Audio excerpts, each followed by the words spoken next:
we can have people come in from the back of the room, we're going to get started with our next session.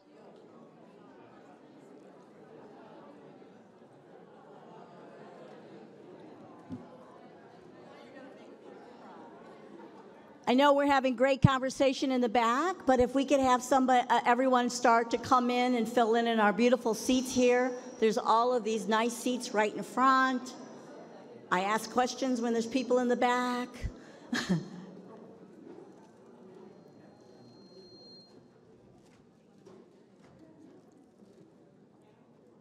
Hi, if we could have people from the sides come in and sit down, please. Those in the back, we're going to go ahead and get started. I'm glad everybody had an opportunity to go outside for a quick second, get some fresh air, stand up, get the blood running to our brains. Now all of the synapses are, percolating. And thank you for posing with us for our great picture. All right, so this morning we started off with Claudia's keynote, and we heard from our wonderful legacy of Dr. Juan Andrade, and we also started looking at the demographics of where we are, where we've been, and where we're going. So before we broke, we had started our segment on good health and well-being. So now we're going to pivot a tiny bit and talk about gender equality. So we're going to get started in our Latino Leaders conversation. Thank you so much, Delia. Do I have this on? I do. Can you all hear me? Here we go. Buenos dias. It's wonderful to be here, Gloria Perez, and I'm so honored to be with this wonderful panel. It's going to be my job to really kind of stay out of their way so they can share their expertise. But really, our objective this morning is to share a couple of things. One, just to discuss our experiences and share best practices about how to elevate Latinas and close the wage and achievement gap. Now, as the CEO of the Women's Foundation in Minnesota, which is a statewide community foundation, we believe that the more we can value and invest community-centered solutions, that the more that we can invest in the lives of the people who are at the center of problems, we can solve our solutions. And we are really believers that problems and solutions are found in the same place, and that if we are going to move forward, that we need to build power with the people who are most impacted by injustices. On average, a lot of data has already been shared, but I wanted to point out that women in Minnesota lose an estimated $447,960 in lifetime earnings due to the gender wage gap. This is all Minnesota women. Women of color and Native American women experience even greater losses. The nationally recognized Equal Pay Day, which was on March 15th, recognizes how far women, on average, must work in the next year in order to make what an average white man made in the previous year. At the Women's Foundation, we recognize Equal Pay Day for each of our cultural communities. And this year, as I think has probably been shared before, Equal Pay Day for Latinas isn't until December 8th. And that's a whole month later than it was last year because of the pandemic and the many shifting responsibilities that we have seen within the community. So at the Women's Foundation, we're conducting research every 2 years, and we argue, again, that we have to center those who are impacted the most. And so when we talk about economic justice, we want to center Latinas in the work that we do. Latinas are earning 55 cents on the dollar. In order to create real and lasting solutions, we've got to center their needs. And I will say that Black and Native American women aren't far behind at about 61 cents on the dollar. So through the pandemic, we have seen how the work that we do has impacted our families. Women are at the center of families. We are caregivers of both children and elders, and many women are in service and professional service industries, caregivers and service industries. And so 1 in 3 work in service fields where benefits are scarce, and for white women, it's only 1 in 5. So what we're here to think about is how do we change the responsibility and the conversation for addressing these disparities, and how can we rethink our roles as employers, as leaders in nonprofit and government, so that we can begin to shift the burden from Latinas, and they can not only have equal pay, but also have opportunity to acquire wealth. And so with that, I want to begin the conversation with our panelists. And again, thank you so much for joining us here today.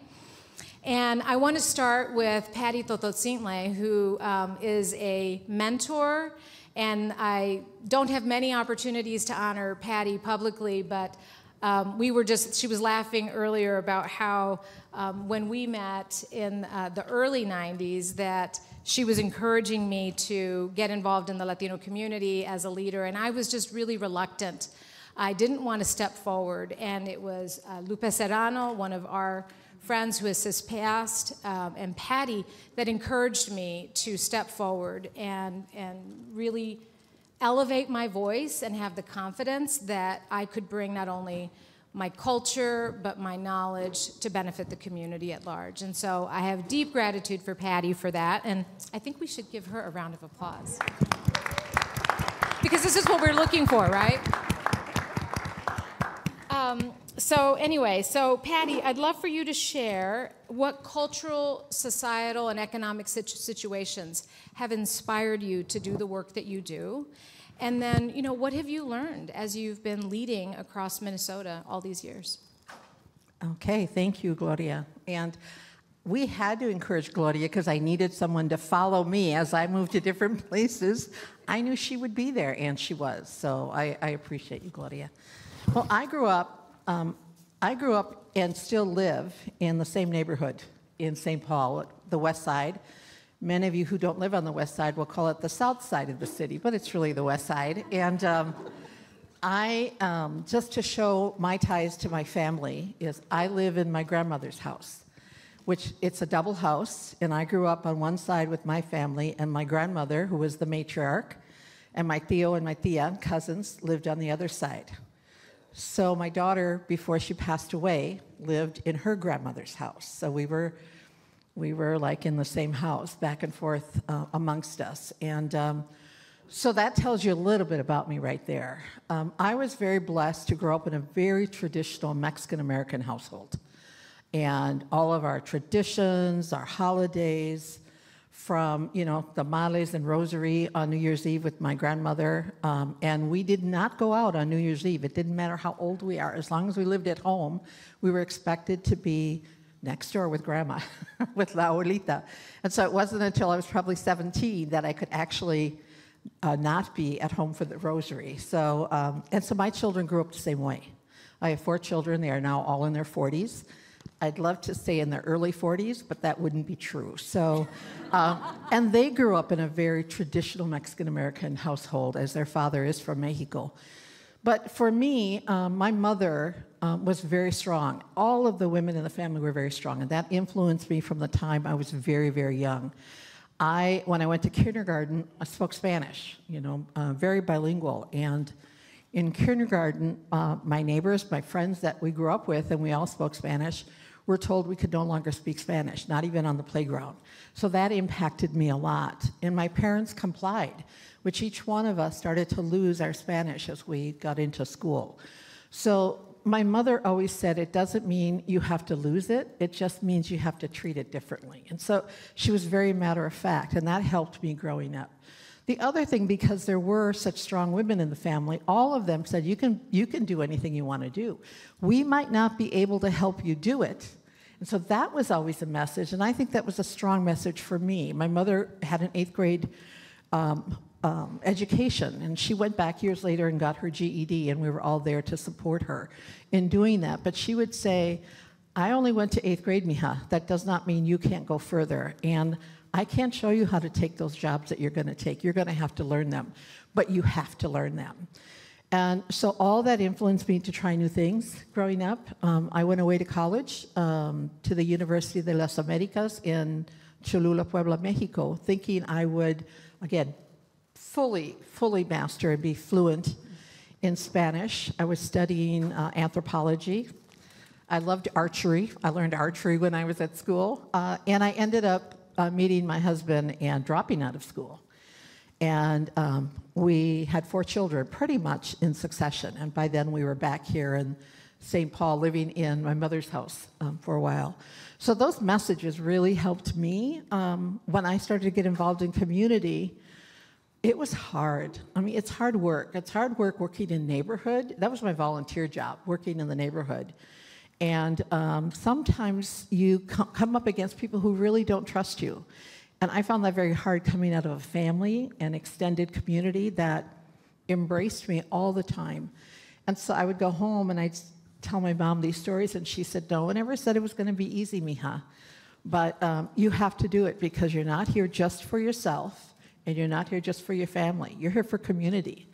And I've never, ever forgotten that. And I think those messages and the fact that I had to learn kind of financial security on my own, because my family embraced the fact that we need to know our family in California and in Texas. So every summer we went on a road trip. 6 of us children with my parents. And that's how they showed us family. But it also meant that they didn't have financial security. So that was a message they gave to us, that we needed to have financial security. So I think some of it was that I had to learn it, and I did, and I embraced it. And many of the jobs I took, there was no one to show me it, because there was no one there that had that job before me. And I would say that's a lesson that I've learned. Thank you so, so much. I mean, that resilience that you saw in your family and then that was cultivated in you. I remember telling my mother I wanted to go to college, and she said, sí, deberías ir. You should. And she's like, pero no te puedo ayudar. I can't help you fill out an application. I don't have any money. But like, yes, you definitely should. So that really resonates with me. Thank you. Gail, let's talk about corporate America and you know, the role that you've played as an ally to so many people of color, and what do you see as the role of corporate America and some maybe tools or systems that can help Latinas advance? Thank you so much. I'm so taken by Patty's story and the authenticity of it. I actually felt unqualified to be here today. I'm not a Latino leader, but I do believe in lifting up underrepresented populations, men and women, especially women in STEM, because I'm a market researcher by background, and I built the, humbly shared with you the Insights and Analytics Department at General Mills. I was there over 3 decades. And I have a different kind of diversity story. I was the only woman on the leadership team for 19 years. I had to stand on the shoulders of men, and they lifted me up. And one of my messages is sponsorship and mentorship, and I would invite each of you to look down, across, and up in your organization and find someone and compliment them today. Because there are too many people, and I thought about what I want to impart to you in a short period of time, too many people, and over the course of my career, thousands of employees, when they leave, all of a sudden everyone is telling them how great they are, right? Anybody had that experience? That's not the time. And if you really want to increase the representation and lift up and advance your organization like Mike Roman does, that he shared with us this morning, and for the success of corporations like this amazing one that we're at today, 3M, then what you really need to do is actually build representation and stand up for the next generation and the leaders. And so what I was able to do over the course of my career is increase my group's diversity by 4-fold. And the most important thing is to increase the retention to 85%. So I want you all to think about not recruiting and not just counting, because we heard all kinds of statistics this morning. And my first take on, I'm not qualified to speak because I have to do some research because I'm a researcher.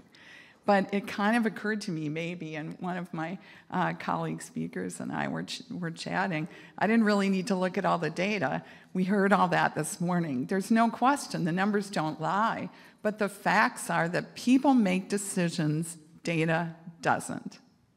Every single one of you can look out into your organization and talk to people, look to both sides of you.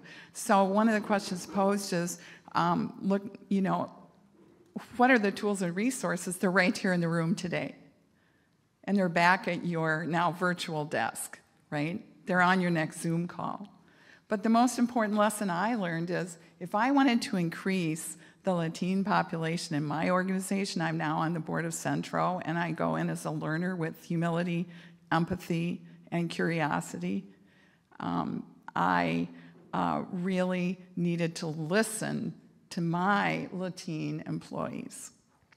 And so at a certain point, I had a big learning lesson, and I realized that I needed to ask them for what they needed and how to gather the next generation. So in the best practice world, what I offer you is retention bonuses. That's what I did. I offer you recruitment bonuses, and when my employees found someone that actually made it through the interviewing and was able to be hired in the organization, then they got actually remunerated in some way for helping increase the diversity in our organization, and they built the network. But wouldn't you stay somewhere where there were colleagues that you had some affinity for and some connectivity to? That's how you build an organization. And then I'd like to say close the gap. There's a value gap. It's not just a wage gap. The value gap it's pure economics. It's what is the value of this employee. And I'm not looking for equity. I was asked to be on a panel, actually at a conference that I initially met Claudia at. And the panel was on gender equity. And I really struggled with it. I wore the white dress, like everybody was wearing white that day. I did what I was supposed to do, and it was a panel of women. But I couldn't help myself. I started by saying, I'm actually not looking for equity. I'm looking for advancement. So I want you all to leave thinking about how to advance the next generation, how to advance your Latino population, and how to lift up someone, one person. Didn't someone help each one of you and each one of us? I can tell you, and I can tell you who it was. And some of the who's are in this room for me.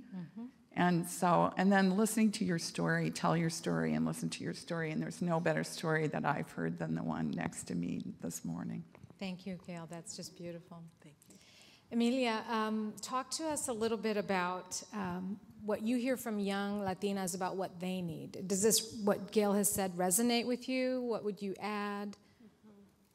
Well, thank you so much. And I will just begin by saying that here, Patty just summoned the abuelitas. And that is part of a very relevant conversation in how we relate as Latinas into the workplace. One thing that I tell myself is my abuelita didn't go for what she went through for me to play small. And that is my thank you guys. So that is my continuous reminder of that I'm not seeking a pathway. We're not carving opportunities for us to be liked. We're carving opportunities for us to close gaps and find respect. So respect is also an institutional value. If you're being paid less, there is some institutional reform, some institutional readjustment of how we are being respected in our knowledge and our experience and our expertise at the workplace. So beyond that, I think that I'm seeing more and more young Latinas being super clear about their experiential knowledge as folks that might not know what it was to have a parent that went to an Ivy League and help you get in the top LSATs or the top SAT scores or had the money to help you do it, but how that relatedness, finding networks, being supportive, and moving in a caring way is helping you shape the workplace as it is. We are moving beyond culture, language, and global or transnational perspective from a place of folk into a place of actual knowledge and experience. And when we're talking about transnational organizations or transnational corporations, that means a lot. The experience of a Latino in Minnesota or in the US is not the same as the experience of the Mexicano in Mexico. So how are we using our code switching to be able to foster that knowledge and tap on our shared well-being? Our shared well-being can look different for different people, but at the end of the day, we all want main basic things. We want good shelter, we want to have opportunities, we want to be cultivated and growth, and we want to have goodwill and like a caring surrounding. that is also for me to acknowledge that younger Latinas, in my experience, have more historical memory. This means we understand that, for example, in my case, for Emilia to exist, there had to be, like Patty, I was just telling Patty that she carved the way for me to exist. And also Ruby Lee and Rosa Talk, we are not the beginning of a story, we are part of a story that will continue beyond us. So that historical memory is important in terms of how we are winning in the public arena for women and gender systemic opportunities and challenges. So what we're seeing today is that we have some protections at the workplace that have been earned by women in the labor movement. Being able to have collective bargaining was a value that got us to a 40-hour payday, to get us to benefits, to get us to being able to have medical insurance and not being exploited consistently and without accountability. Those are things that we earn through historical memory. And then additionally, we're getting more and more young women that are very clear about the need of a caring economy, because the caring work goes often undervalued, underpaid, or unpaid. And if we don't have the right institutions that can help us in the caring of our environment, the caring of our siblings, the caring of the humans around us, most likely women will end up doing that work unpaid, unrecognized, and undervalued. So it's a self-interest. If you are a woman, I invite you to care about the caring economy, and we can talk more about that in some other occasion. And finally, I'm seeing more and more young women being super clear about power. Yeah. So power is not necessarily my poder, quiero hacer, of wanting to do, but to actually own the power, the influence to change conditions. So there's institutional power. If you have a high position of power, you hold institutional power with that. What are you doing to carving openings for women and women of color and Latinas to have their experience as a value and as an asset at the workplace? And also in the public arena, how are you building collective power for that caring economy that we know it's in our self-interest as women to work for? And finally, I will say that this part of accountability, we hear a lot of conversations of accountability. What does that look like? That means being in relatedness with a multi-generational array of Latinas. I know, as I mentioned, that I could not do the work that I'm doing if Ruby Lee and Rosa and Patty wouldn't happen to do the work that they do and open the path for me, but also being accountable to a younger generation of Latinas. What does accountable mean? It means that they can tell me if I'm not doing things right. They can help me set up an agenda.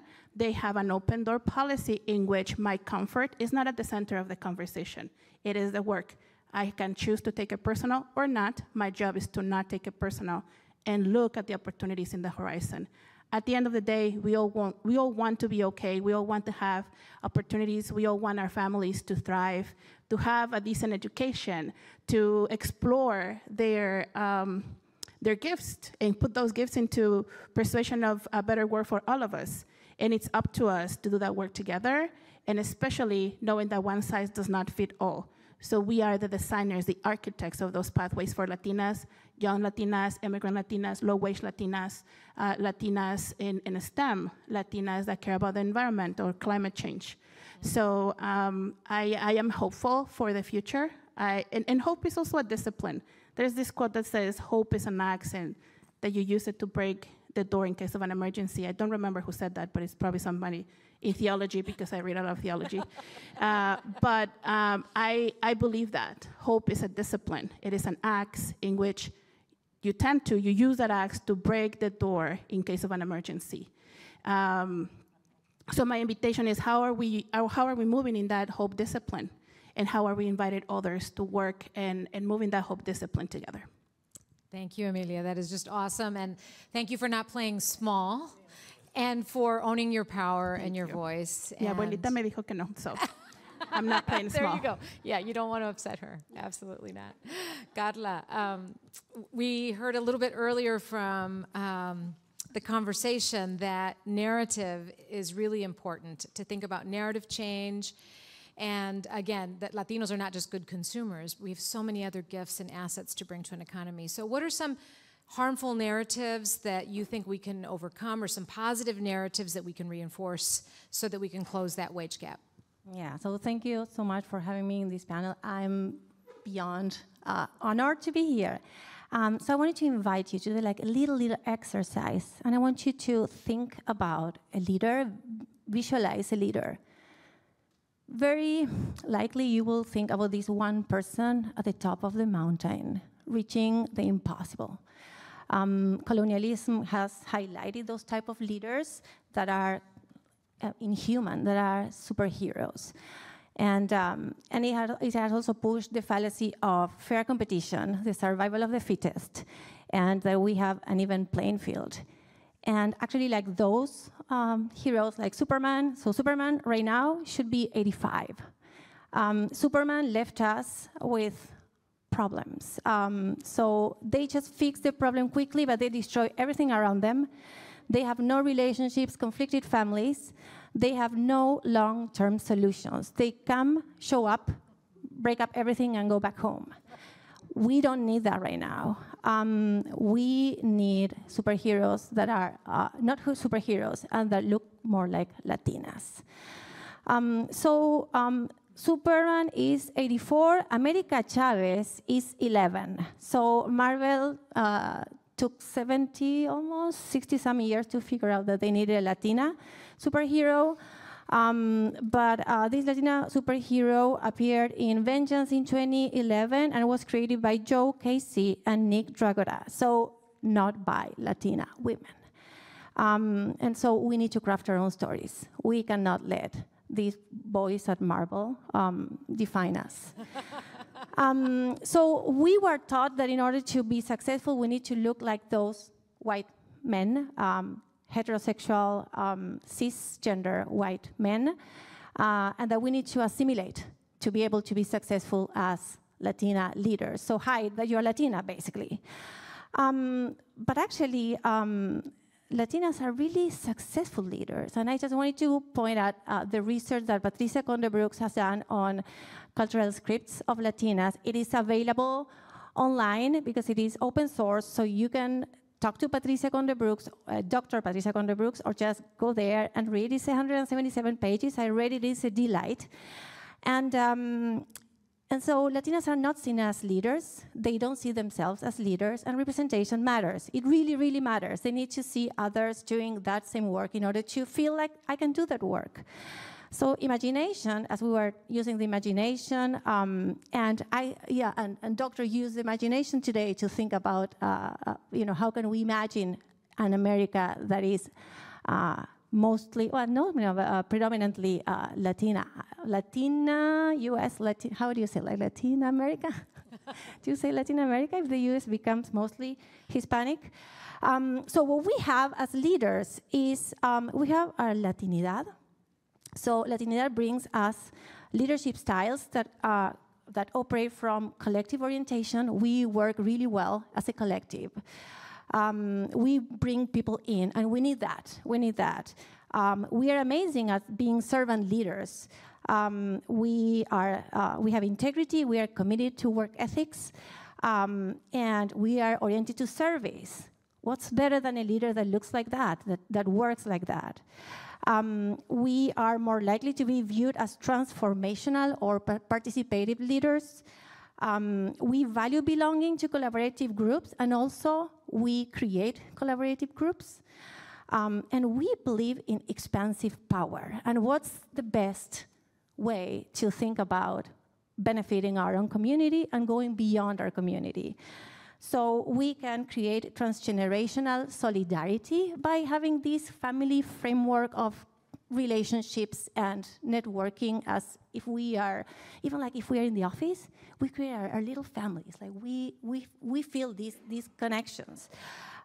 So at Latino Lead, where I work, we have the Avanzano Liderazgo program. It's a program for emerging and established leaders, and 9 of the 12 participants are women. Latino Lead is an organization that all its staff are women.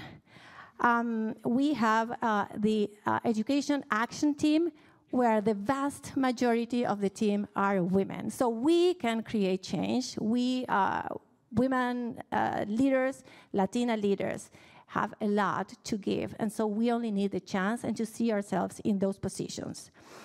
So the last thing that I wanted to say is that we don't really need lone rangers to do the work and take us to the top. We need relationships, we need collective and collaborative powers, and that is what Latina leaders provide. Thank you. Thank you so much for inviting us to imagine and dream. I think that's just beautiful. Really appreciate what you've said. Silvia, we'd love to hear what has worked for you in your career, what you think about what was just said about narratives and the ways in which we can support Latinas to advance economically in all areas of life. Thank you. Thank you, Gloria. I am so honored to be here with these amazing women, this powerful. If you could just Google each of them, you will be surprised if you don't know already who they are. But it's just an honor. And again, Gloria as well. I want to recognize Yali. Yali is the woman behind this. Of course, it's Claudia's vision. But Yali is the woman that remotely from Mexico put together this. So I think she deserves a huge recognition. Yali, thank you. Thank you for being the leader behind this. And thank you, Gloria. Thank you, Claudia, for putting us together, for bringing us together today. Again, this is just a little bit of what women can accomplish. And I'm going to Gail, I thank you for being here because your perspective brings a different reality for us. And having your support means a lot because this is about supporting each other. For me, I was in the Foreign Service. I was a diplomat, but I was a diplomat with a very imposter syndrome.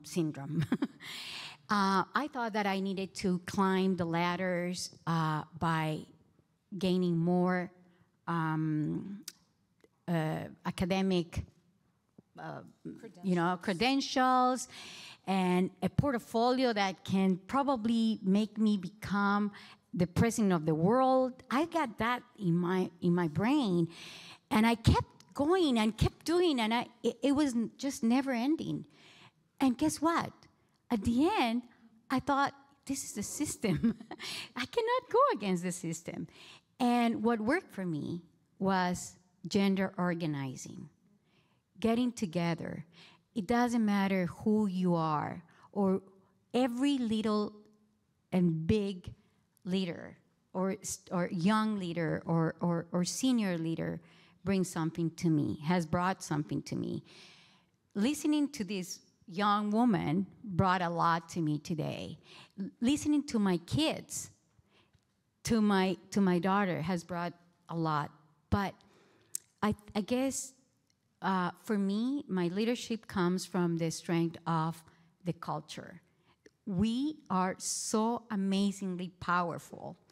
Every single conversation that I've had with the culture, the women culture, it doesn't matter if you're a Latina or if you are an African American or if it's the women power that brings, and we all have to walk this journey together if you want to make an impact. That's number one. The gender organizing piece, the mentorship. Mentorship from men. There is a man here that helped me create my business, two men actually, Mark Ricci and Marco Ortiz. Marco, thank you, because Marco believed in me, and he said, when I presented the idea of what I'm doing, he said, go for it. And that's, that's the unity, that's the togetherness of a culture, but it's the togetherness of we are all human. What is this about? We are all human, we all need each other. The third one is a sponsorship. I needed a sponsor. I couldn't have done this without the sponsorship of women that had already walked the journey and had made it to the top. And and be open to learn, be humble, remain humble, because in the way you can lose your your perspective by remaining humble and remaining open to learn from seniors to juniors and to everyone in between. It has worked immensely for me. And what I do right now is something that probably looks very big, very impossible, but I know that right now I'm advocating for more women and minorities in bilateral trade and investment across North, Central, and South America. But it's small to small. I'm promoting that small to small means small business to small business. The COVID left us a huge lesson. Corporations, big corporations, are going to remain big, but the ones who make the difference, the ones who are feeding the world, are the small people, the small businesses, the entrepreneurs, the startups. So, and probably you don't know, but 60% of the products that are consumed at the table come from other parts of the world, including your own hometowns back in Latin America or in the small African towns. Coffee comes from Latin America, from Africa. The cocoa that you consume. And you know who harvests those products? Women. 60% of women are working on that. And guess who make the money? Who are the 2.5% of the population in the world, which is comprised by either men or women that have inherited that business. So let's change the narrative. Let's think a little bit further, and let's support. I have a great program. You can all be involved. You can all be ambassadors to your countries of origin, and just by saying, hey, this cocoa, this product, this banana comes from where I come from, or from where my family comes from. Thank you so much. I think we hear a theme here about being seen, stepping up, owning our power, owning our culture, and instead of being apologetic for the fact that maybe we don't know how the system works, I often think that can be a benefit, because the system has not worked for us. It has not worked for Black, Indigenous people of color, and we need to start disrupting that system. And so whatever idea or thought that you might be having to disrupt, go for it. Test it with somebody else and see if they'll support you in that disruption. I know that we have just a few more minutes. So calls to action, I think, have been sort of coming throughout, but I am just going to go down the line. Another call for action that people can take in terms of owning their power and using their position and their place in family and community to make a difference and change the system. What would you say, Carla? So what I would say is BIPOC communities, Latinas mostly, we don't have structures, so we depend on people a lot. So continue building those relationships, reach out to those that have a lesser level of seniority in your roles, in your positions, in your organizations, and connect with them and try to expand the network down, because that would make a huge difference on those folks. So that's my recommendation. Thank you. Pati? I would say do what you're good at. Share what you're good at. Bring others into doing what you're good at. I'm good at leadership development. I've created leadership development programs. I've co-created leadership development programs. Now Esperanza United has leadership development programs for youth, for women, for men, and boys, et cetera. But we just created a new leadership development program for Latinas that are pursuing public policy and research. Awesome. There are not enough Latinas. So do what you're good at and bring others into that. Thank you. Yes, Gail. So I would say take a stand and make a bold move. My CEO at Centro, Roxana Linares, story is really fascinating. When she first got her job 2 decades ago, it's not that long ago when you hear the numbers, she found that the average employee made $14 an hour. However, all the teachers, and we have Montessori schools at Centro, made $6 an hour. She didn't look at resumes. She didn't investigate the backgrounds of any of the teachers. She just took them all to $14 an hour the minute she got her job. Yeah. Every one of you has a chance to take a stand. Those children are being educated. They need to have teachers that are well remunerated. It just, for me, is a very powerful example of one small step you can take. And I want to close my comments by saying, one of the things that I've lived by, I've been called courageous. You can decide. I thought it was naivete and inexperience at the time. But the really key point is, so many times I actually lived by ask forgiveness, not permission. Love that. Thank you, Amelia. So I have a couple of action items. One is for like the private arena. We heard about this imposter syndrome, and it's like there's workshops and all kinds of support about that. And one of the breakthroughs that I've had with some of my peers recently is it really imposter syndrome, or is it my body, my trauma, my emotional intelligence telling me that I don't fit in that mold? That mold was not built for me, and I am trying to fit in a mold that does not have my assets in mind, and what am I gonna do to shape my own mold, or not have a mold? How am I gonna step into that power, being my true whole self? And the other, it's the public arena call to action.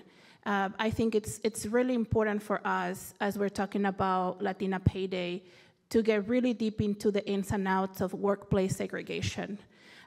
It deeply affects in exacerbated numbers to Latinas, especially Latinas that are in the food industry.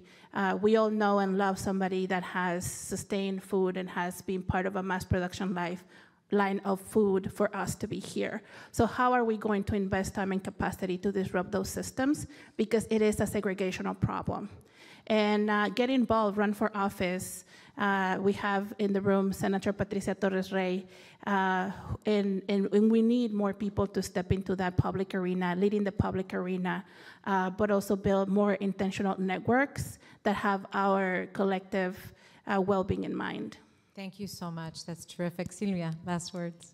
Empowerment through mentorship and sponsorship. If you really want to make a difference in the community, whether you are a man or a woman, doesn't matter. We all need each other. Thank you to the panel. Thank you to all of you for listening. Just remember, our well-being is inextricably connected, and have a great rest of the conference. Thank you.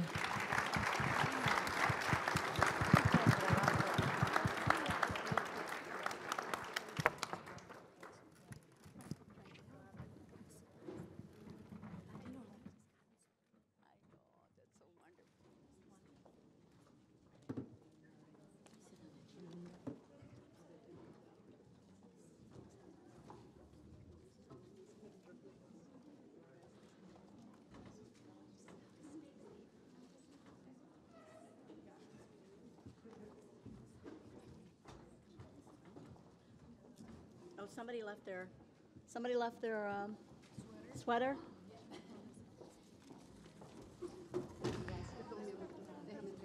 All right, we're gonna, there's one down there.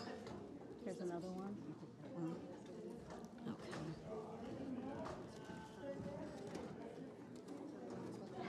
Oh, there you go.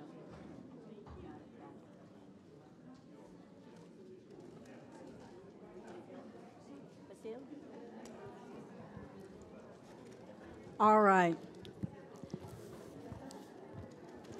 Can everyone hear me? Somebody not. Thank you. All right. So now we're going to pivot to our education segment and continue along those lines. The focus of our panel today is equipping the workforce of the future. So this one is particularly important to me. When I look at the three tenets of We Are Human, which are financial and economic parity, culture, and the third one, which I think is just as important as the other two, but one of my favorites, it is education, because education equals opportunity. So when we talk about equipping the workforce of the future, we really want to explore corporate America's role, and quite frankly, all of our roles as a community, in the development of the next generation of Latinos. Dr. Andrade, you spoke to that as well this morning in talking about not just our demographics, but our young Latinos that are up and coming, that we have the ability to pivotably shape, impact, and set the path to. I look at myself as a brick paver. There are many trailblazers in this world. We have one in our audience, Claudia as a trailblazer. But I look at myself as a brick paver, as I'm sure my illustrious colleagues do as well. I'm here to pave the way for you to walk down. But I promise you, if I pave the way for you, you better walk down. So with that, we're going to talk about corporate America's role in the development of the next generation Latinos, as well as the opportunities we can provide in their early development and the future inclusion in the workplace, whether that is as part of 3M, a part of any major corporate organization, as an entrepreneur, as working for a non-for-profit, as trade, whatever our goals and path are, how can we help? So with that, I'm going to start off with our first question.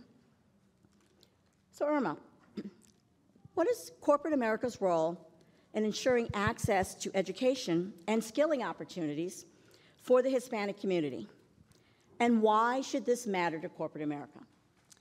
Well, first and foremost, buenas tardes, mi gente. I'm so happy to be here with all of you beautiful faces invested in our leadership and our community, not only now, but moving forward. My name is Irma. I use she and her pronouns. And, you know, I wanted to just start with my own story, right? Like, education is such a pivotal and critical piece of why many of our families come to the U.S. It definitely is my own experience as well, coming from Mexico at a young age of 9 years old. We knew that education, as you mentioned, was a way out and continues to be a way out. In Minnesota specifically, education of our Latino community, though, has not truly happened. And it is the only thing that is going to increase our vitality and thriving community as a state. And you know, the 3M CEO earlier, Mike Roman, stated, it is the responsibility of corporate America to ensure that it is leading the change when it comes to education access. And in Minnesota, right, we have 38% of Minnesota Latino community under the age of 18. So that is a great opportunity to ensure that we put the pipelines, the structure, the infrastructure, the support systems now. Our chiquitos, chiquitas are, you know, young enough that we owe it to them to ensure that we have those systems in place. And we need corporate in order to make that happen. You know, as Gail mentioned earlier, Minnesota has a low retention rate when it comes to out-of-state workers. And let's be real, right? Like, the reason is Minnesota, as a beautiful state as it is, it's hard to have people come from Texas, from Florida, and leave the sunny beaches and the sunny weather to Minnesota. So what does that mean? It means that we need to invest in the Latinos that we have now. And of course, like, welcome all the Latinos from everywhere else into Minnesota. But at the end of the day, we are tied to family. The reason I continue to be in this state is because I have my abuelita, I have my mom, and I have my brother in Minnesota, right? And I want to ensure that I am a piece of the growing Minnesota that I know that it can be. And the other thing that I just want to make sure that I say is, you know, when we think of corporate America, I want to switch it up as far as, like, how to ensure not only that we create pipelines for our people to become the next CEOs, the next directors of marketing, the next vice president of corporations, but one of the things that I cannot not talk about is the role that corporation has on ensuring that our first responder workers also receive the support. I am a proud daughter of undocumented immigrants in this state who work in one of the largest counties that we saw that a lot of folks cannot pronounce, Watonwan. I am proud, not born here, but definitely grew up in a small town of St. James.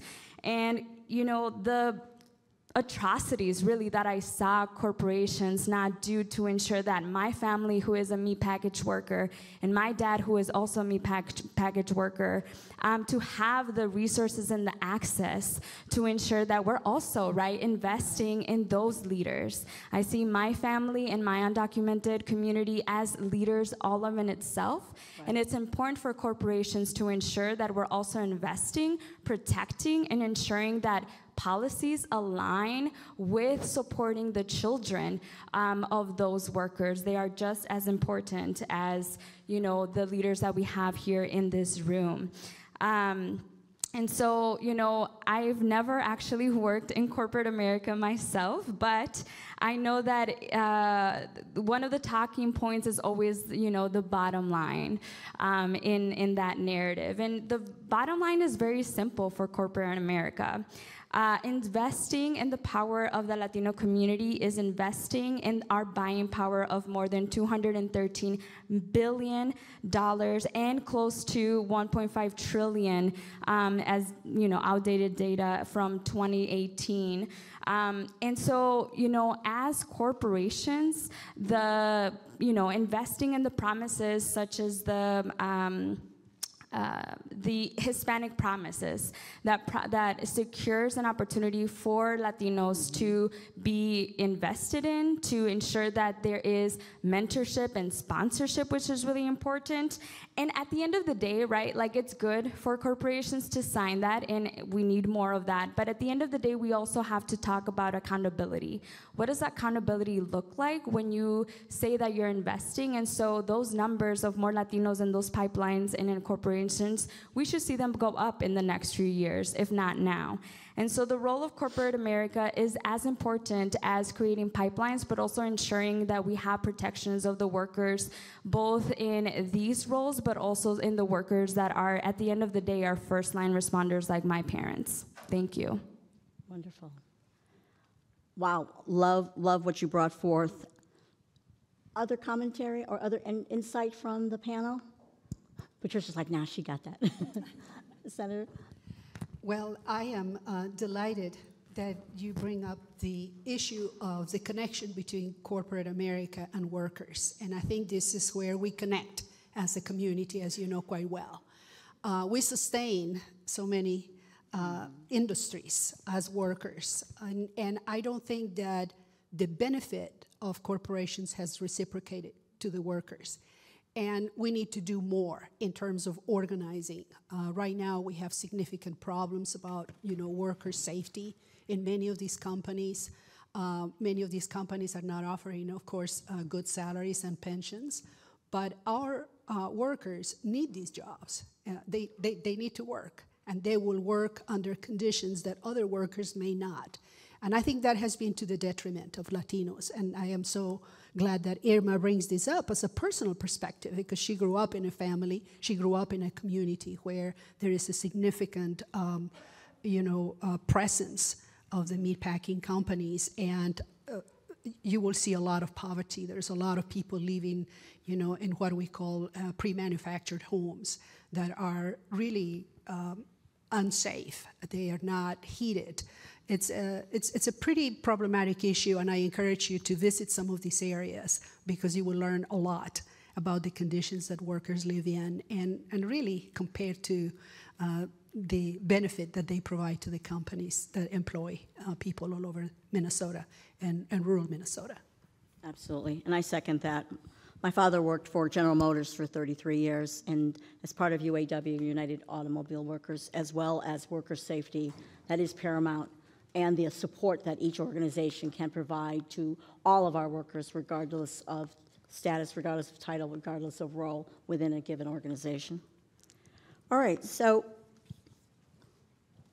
from that, from what you've talked about, Irma and Senator, want to move a little bit into looking at the historical underpinnings of education and who they've typically been focused on. And then from an evolutionary perspective, has where higher education has gone and within our communities, has it kept up with the changing needs? We've had huge population growth and shifts, et cetera, not just here in Minneapolis and in Minnesota, but in many parts of the country. So, Senator, I'd like to tee that up to you and get your insight, because while you're not in corporate America, you do represent all of us from a constituency perspective. And where are we going? How can we change where we're at from a beneficial impact to all of our communities and all of our young and all of our upcoming? There are some positive trends that we see in Minnesota, and we need to be very proud of it. A day before yesterday, I was in a graduation ceremony in Hiawatha Academy. They have 125 students who graduated. I was delighted, to be there with them, because 99% of those students had registered for college or higher education. Wow. So that is a school, for those of you that do not know, that really was created by a group of women who decided that we needed to have an emphasis on culture and language. And those students were in that school from kindergarten, and now they are graduating and going to college. So I was very inspired to be there. But as I think about, this meeting that we're having and this conversation about having in corporate industry, I am a policymaker that has been kind of in many tables. And what I see, and I review, I'm retiring, so this is my last year. I'm not running for office anymore. But in reflecting about my 16 years in conversations with General Mills, with Target, with 3M, what I find is that there are new faces every time I come to the meetings, that there is no retention really in these corporations for Latinos, that many are recruited to come here, they stay for 4 or 5 years, and then they leave. We have had these conversations multiple times with corporations, and we ask this question, why are you leaving? Why do you leave? I say, well, we have better opportunities. This weather is kind of, stinks. Seriously, sorry, it's too cold in here. But then there's also a lack of connection to the community. Many of the people who work here, who work in these corporations, do not connect to the community. So I would like to extend an invitation. And I hope that I don't embarrass you, Marjorie, but I am going to ask you to stand up. A good friend of mine is here who has been working for 3M for many, many, many years. All right. Marjorie Henke came here as a very, very young girl, como una niña muy, muy pequeña, and really worked her way out in education. Finally was able to get the papers to be in this country, and went to the University of Minnesota. She is an engineer who does outstanding work and manages a portfolio for this corporation that is quite large and quite impressive. All right. I had an opportunity to sit with her not too long ago, and let me tell you, I have tracked her career for a long time, but I had no idea that her responsibility in this company is so big. Thank you for representing us so well, Marjorie. I'm going to read a couple of connected. I know that I run out of time, but I think it's very important that you know these numbers and why I am inviting people in these corporations to connect with the community and to help us open doors. I think it's very important that you know that we are struggling in Minnesota and that we have many students who are now graduating from high school. We struggled with that for a number of years. But now we're struggling to get them to college. It's a struggle. And I'm going to give you some numbers because I think they are very telling. And if you're not concerned about this, you should be. The University of Minnesota graduated 275 students that are Latinos in 2020. The decline, so this is what is alarming. These are numbers that were high before the pandemic. We're now collecting the numbers after the pandemic, and they went down about 15%. Wow. So if the University of Minnesota graduated 270 students 3 years ago, I wonder how many students are graduating now. Now, we have more students who go to the University of Minnesota, but they just don't graduate. You need to understand that we have higher participation of Latinos in higher ed, but they are not graduating. Capella, which is the second higher education institution, graduated 157 Latinos, 157. That is during high graduation year. Mankato University graduated 100. And Metro State University, which is one of the most diverse universities in the state of Minnesota, graduated 91. So we have a problem. That's about 700 Latinos graduating, and we have thousands who are graduating from high school. So our story, our history, our connection is important. We are not working hard enough to really connect the experiences of successful people in corporate industry. We are not connecting the experiences and the wealth that exists in these corporations to the workers that have created the capacity and the wealth within these corporations. We need to do more. I would love to have an opportunity to talk about policy in the future, because that is where we have a significant gap. I think that Emilia Avalos, who's doing an exceptional, she was in the previous panel, organizing, political organizing in order to influence the policies that really have made a significant difference. She was very instrumental in passing the DREAM Act. I hope you're aware that the state of Minnesota has a policy in place called the DREAM Act that allows a student to apply for state funding to go to college. And it's incredibly important. I will go back if I have time. I'm sorry, I'm running out of time. But this is work that can only be done by your influence, by your organizing, by connecting with the people who are in need of resources, actually, to organize people civically, to connect them to the decisions that are being made at the local and national level in terms of higher education and participation in corporate industry. Absolutely. No worries. I really am captivated by the statistics you gave in terms of, you know, what the before picture was, right? Which was before COVID, we were already low, right? But we did have graduates, but low.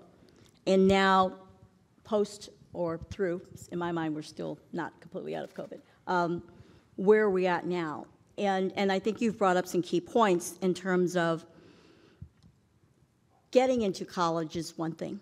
Staying and graduating and then taking that forward has historically hit our communities very hard. So things that you've outlined in terms of having corporate America have a stronger connection to the community that can build a bridge between high school, between college, and then thereafter, whether it's in the terms of assisted college, college talent in terms of internships, sponsorships, activities where they can, continue to evolve through their college years and get to that finish line. It's something as simple as scholarships, right, that are available to all of us that have an opportunity to do so. So, any other commentary, insight from the panel? Okay. You blew them away, Senator. That's why. So now I'm going to talk about, we've got two questions left that, I want to move a little bit more and talk with you, Patricia, a little bit. Patricia, excuse me. So we've talked about, what's corporate America's role in ensuring access to education and scaling opportunities. And Irma, you spoke to that eloquently, as well as where we've come from an educational perspective, what the effect is in our communities, et cetera, from the senator. But Patricia, I really want to talk about, so we've talked about issues, we've pointed out problems, we've pointed out impact to the community.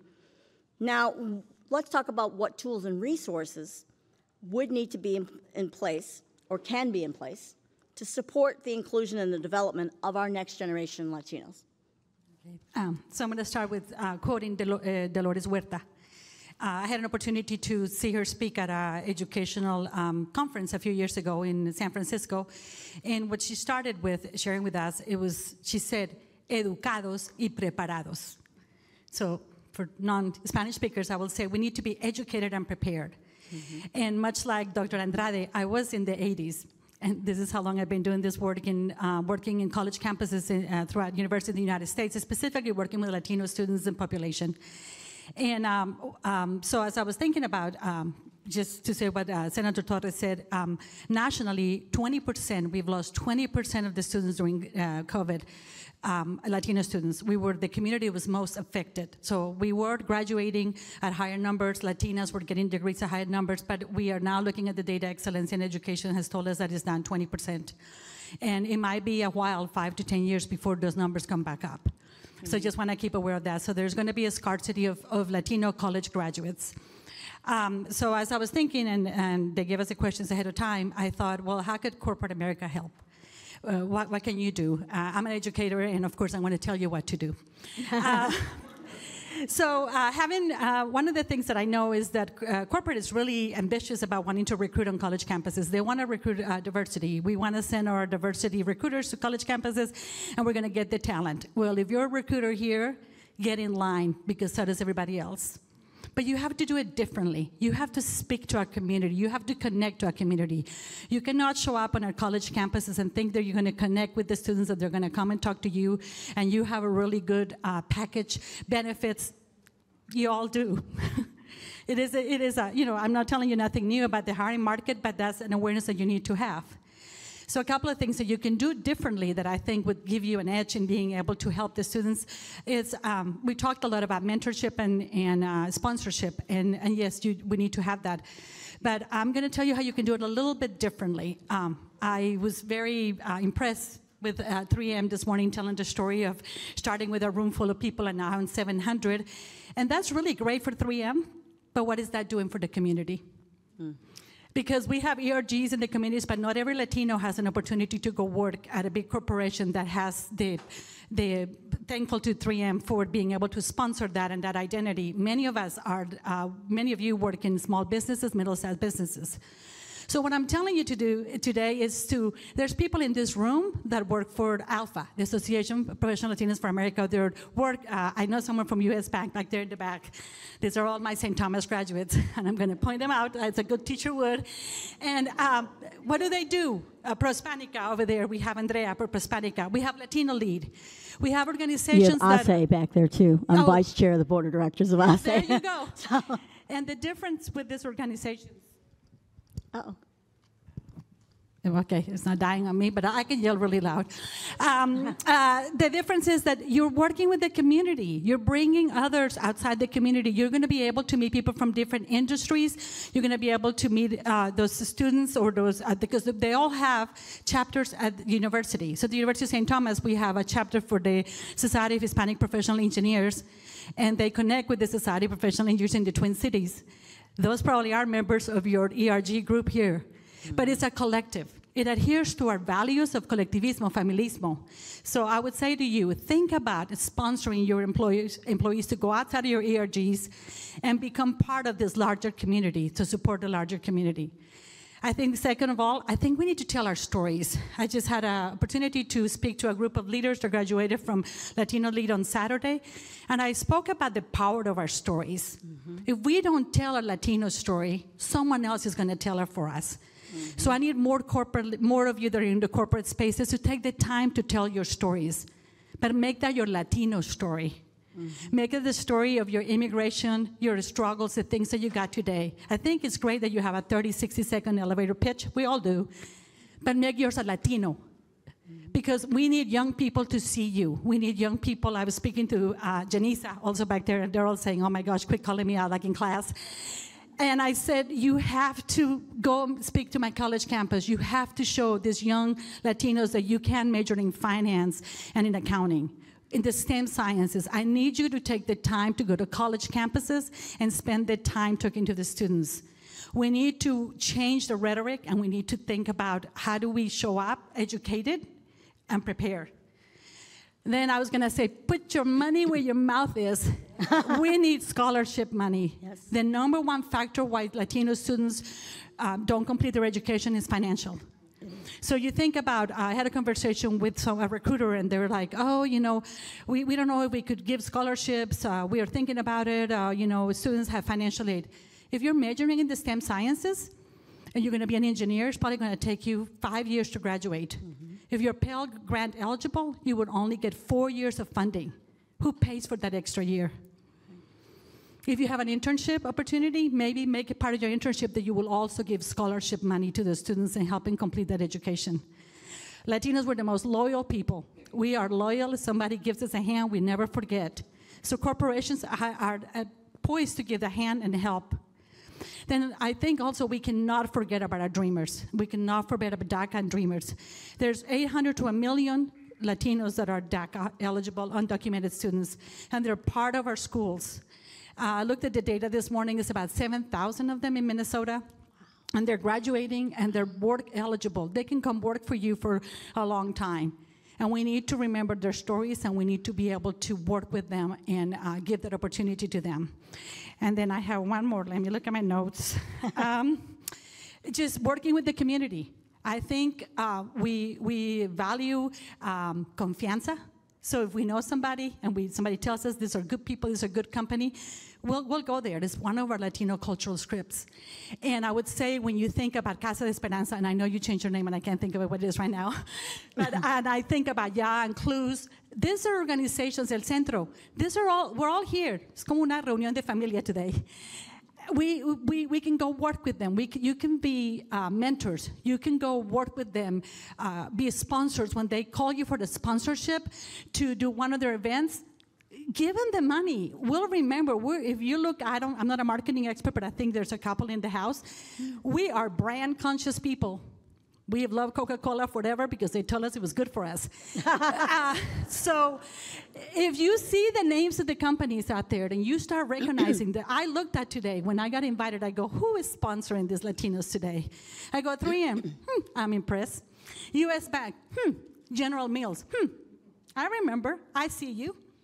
When your recruiter comes to campus or when you contact me, I might just think a little bit different because I might just think that you opened the door for me, like you welcome me as a Latino, and I might do something for you. So think of our community, work with our community, and give back to your community because you're in a position to do so.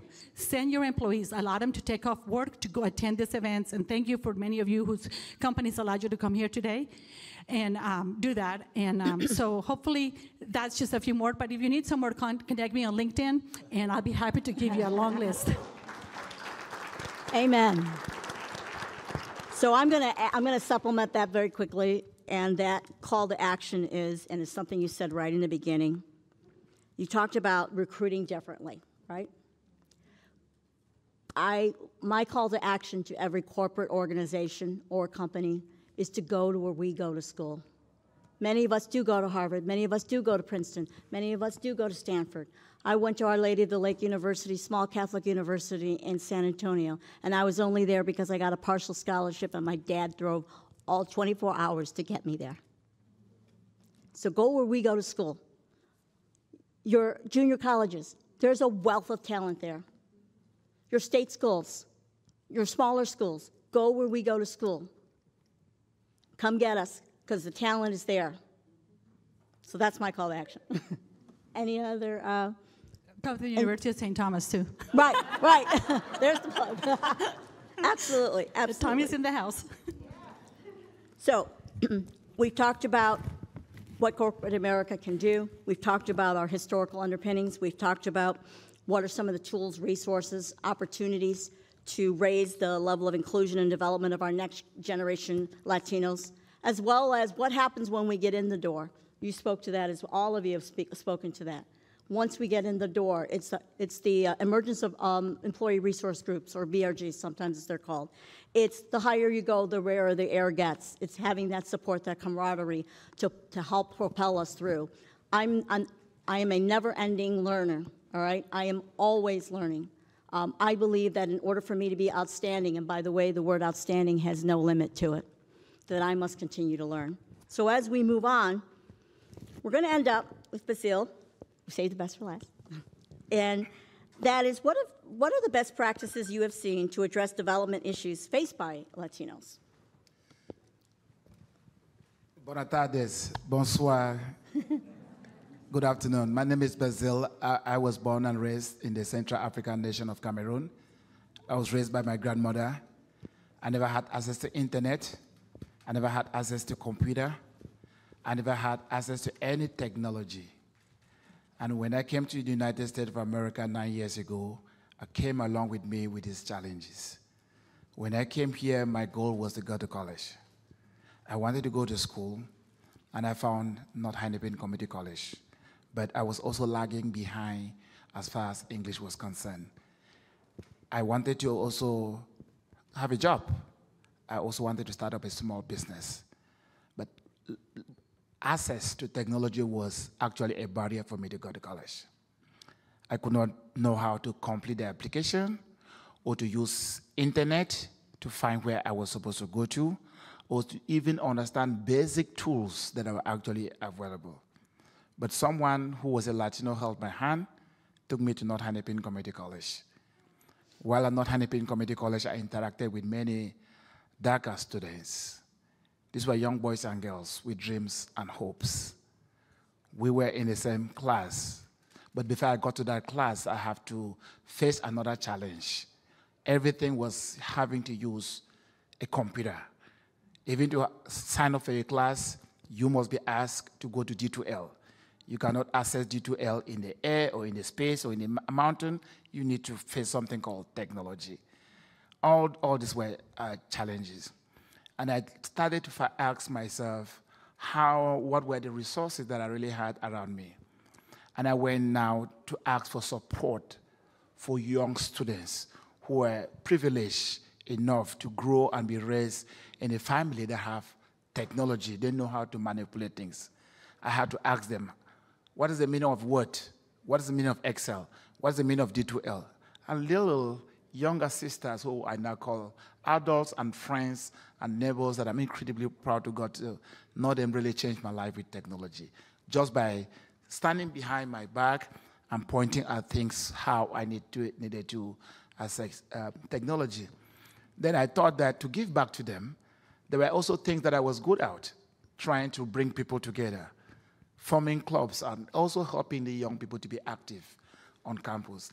I asked them, come and let's form the Latino club on campus, a Spanish-speaking club. That's where I began to learn how to speak Spanish, and I fell in love with Spanish, and I started taking Spanish classes because of my Spanish community. I told them, let's join Student Senate. We're very active in Student Senate. I told them, let's join the Minnesota State Student Association. We joined Minnesota Student Association. I told them, let's go out to the corporate and bring in people that can really inspire us, who can really speak to us and really help us, mentor us or support us and help us with some challenges. We went out to the community together and built this relationship with the community leaders, with cooperatives, with senior executives, with nonprofit, with foundations, with government leaders. I told them, come with me, let's go to the state capitol. I don't know technology, but I also think that here that I'm passionate about, which is about community building. We went back to the state capitol. We met politicians. That was the first time I entered Minnesota Supreme Court. That was the first time I was able to see the governor's mansion. That was the first time I was able to connect with legislators. But the goal was actually here was, what is it that we could help our young children who are in school to be also successful? We found out that in each of those clubs, either Student Senate, these students were becoming already leaders of the future of this country, nation. They were the dreamers of our nation. And 99% of each of those clubs that were organized, there were 7 different clubs. 99 of them were really able to graduate from schools because they were active and they were inspiration for other people in the community. Even though we left North Hennepin Community College more than 7 years ago, we still meet weekly or monthly for dinner to really talk about all the challenges that we had. But one of the biggest barriers that we also had was finance. Many DACA students say, you cannot have financial aid. You're DACA. You cannot buy a house. You don't have a social. So we had all these challenges that were barriers for us in school. So scholarships really helped me to pay my way to school. Scholarship really make my life easier, but it also make life difficult for others. And when we created Minnesota Africans United, we went back to the African immigrant community. We asked the African immigrants, who are people in your life from the continent of Africa that you want to feel like you be like them? We started to ask this question from K-12 and in colleges. And many people say, I want to be like Kofi Annan. I want to be Nelson Mandela. So we went back to see how many scholarships have been created. And then we created a Kofi Annan scholarship program where we give $2,500 to African immigrant students with access to mentorship. Where we do that every November, and we think that there is a pathway already to help break the barrier of school funding, and also training many African immigrants to become realtors, also start up their small businesses, or to have access to technology. So all the problems that I faced, all the problems that our DACA students face, or my community members really face, this is the time for us to really come together and build a stronger and a vibrant community to make us very, very successful in the market. But one thing that was very challenging is it's difficult to talk to 3M. You want to know the truth. But it's easier to talk to middle-sized company. It's easier to talk to startup. 3M, from our experience, is not only 3M, but Fortune 500 companies. They're the big boys. Many people, they're fighting to have access to their doors. So they prefer to go to Harvard University, Yale, Stanford. But they have forgotten our Minnesota State colleges, our private colleges, in really investing in our community and making it us build our lives up so we can also continue to be advance our community in a way that reflects our dreams in this nation. So we send emails, we make phone calls. We really wanted 3M to. I don't know which magic you guys play to have you be here. We went through rocks and roll to have 3M. But anyway, I just wanted to just summarize that having access to access to technology for young kids that are already now in college or in school is one of the fundamental ways to helping them with their resume building at early stages, interviewing them, helping them with interviewing skills at early stages, helping them have access to mentors at 3M or corporate America or wherever they want to be is one of the ways that we think will help. Helping parents also inspire their children to be active in community campuses and having access to mentors, and also helping to come together, put our resources together. We should not only be looking at 3M. Let's look at our wallet as well. Put money into a fund and reinvest that money into the Latino community so we can change the economic landscape of our nation. Thank you so much. You absolutely really summed it up in terms of it's everyone's responsibility to uplift and build our next generation, and having that access to mentorship, having that access to opportunities, building a vibrant community requires investment from all of us. Many of time I will go, as well as many of my colleagues, as well as some of you, will go into a school. I went to my former grammar school, and it wasn't to talk at them, it was to talk with them.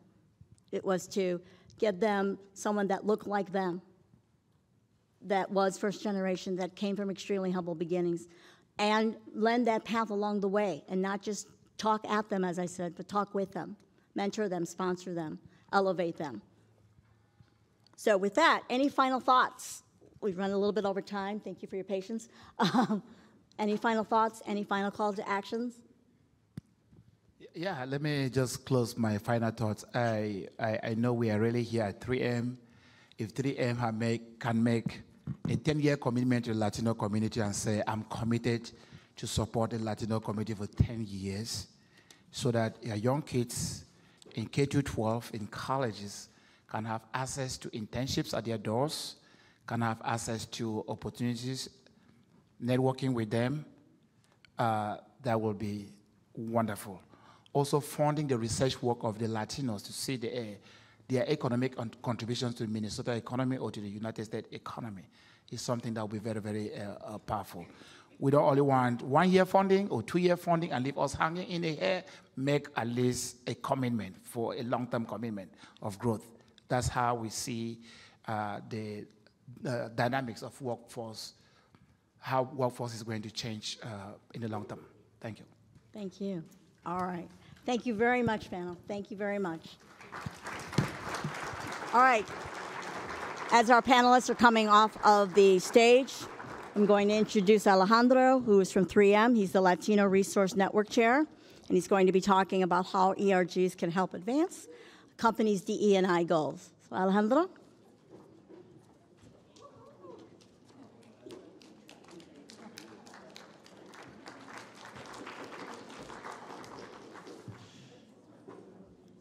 All right. All right, so thank you for the time here. As mentioned, my name is Alejandro Rochu.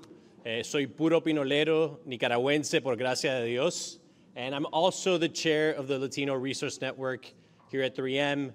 I have a day job as well. I'm a marketing manager for our food safety business. And I appreciate this opportunity to be able to speak to potentially some of the items that Patricia talked about a second ago. So as an educator, I'm going to ask her to test me and see if the Latino Resource Network is fulfilling on the items that she just mentioned on the panel below. So I'm going to talk to you about how ERGs, and I know that I've seen so many of my counterparts here today from Medtronic, from General Mills, Target, who else have I seen? U.S. Bank, lots of different folks that I've encountered through the years. And I just want to give you a sense of what we've done in the LRN within the walls of 3M to advance the overall organization's DEI goals, right? And so most organizations this day and age will have set goals that you can potentially support. In the case of the Latino Resource Network, we have been identified as an underrepresented group, and so the goal is to double the amount of Latinos at 3M over the next 5 years. I think that timeline might have changed in the last publication of the DEI report, but you get the gist. We want to increase the amount of Latinos here, and what I'm going to show here today is really learnings that we've had from other ERGs. It's the work of my predecessors. I see Marlene here, I see Marco here, Sylvia as a founding member. So this is work that has gone on over the years. And so to my fellow ERG members here in the audience, I say, stay the course, results will follow. It takes time, right? And Sylvia has shown, being part of the LRN for 20 years, how you start to progress going from an affinity group to then advance the agenda of Latinos in a organization. So with that, I did want to mention too, I have all of my colleagues, not all of my colleagues, many of my colleagues of the Latino Resource Network here with me today. Their work is invaluable, and again, we all have day jobs, so we do this as a passion and in order to get kind of the representation that we're looking for. So the first thing that we did, we set our eyes on building momentum internally. So how do you do that? So one way we did it is by engaging senior leaders in the organization that will have an outsized impact in relation to what potentially I or my colleagues in the ERG or the Latino Resource Network could do. And I would say we learned this, I think, from Medtronic. Marco, Linda, and myself visited Medtronic. They had SVPs chairing each one of their different pillars, which Marlene last year decided to bring that structure to us. And you'd be surprised how willing these leaders are to lend a hand. And so once you get that kind of support, then you get to a day like today where we have someone like Mike Roman coming and sharing his commitment to our demographic. Next, you need to go beyond the target demographic. So we've talked a lot about statistics today around the numbers of Latinos, both nationally and in Minnesota. So if we're trying to recruit, I think Patricia talked about this, if you're trying to recruit Latinos, there might be a challenge to do that in Minnesota because we don't have the sheer numbers, although we know now, or at least a lot of us in the room know, that there is a target market there. It's just all of my counterparts in the other ERGs are probably going for that same talent. And in terms of building momentum internally, the last thing I would say is, it's easy to think that things should be a certain way or shouldn't. I think a lot of us here in the room probably have a keen sense of justice, and we can get slighted, right? There's going to be moments where our group wasn't taking into consideration for some activity, and we might feel like that is just wrong. It's not the right way to do things.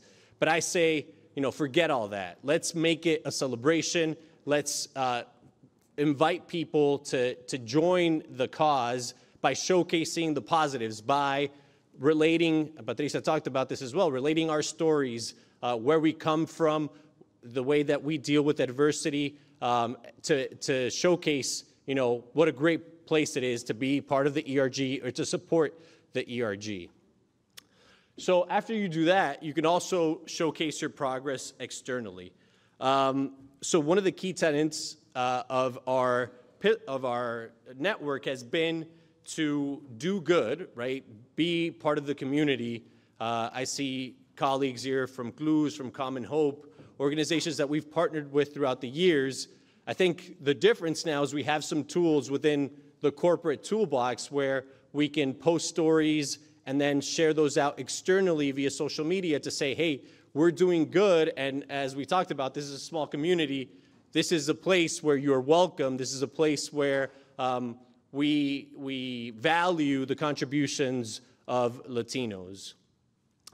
So then we also have to think about how we actually affect that number, right? If we're trying to double the amount of Latinos in our organization, we're going to have to do something about it. And though HR is ultimately the owner of that figure, of that KPI, to bring in corporate speak here, you can guide them. And so I do want to commend the future chair and co-chair of the LRN, Natasha Railevsky, who has created content for both HR and hiring managers that will help them speak to Latinos whenever they go to the right place, right? And that's another thing that was touched on earlier, HSIs. So we're going out to HSIs for the first time in our history to recruit Latino talent. We're going out to the professional organizations. So that was mentioned earlier. I myself came from Prospanica into 3M. And then finally, from an external standpoint, is partner with terrific organizations like We Are All Human.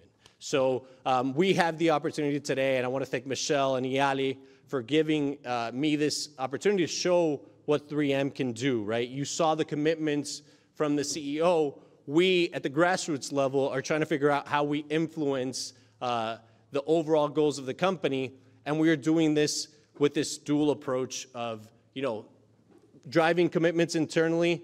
Next time, we have Mike Roman. We've already had him here showcasing or letting you know that he is committed to Latinos. And at the same time, as we show the world, hey, this is what we're doing, this is 3M, workforce that is going to advance the conversation here beyond just ERG. So please, panel.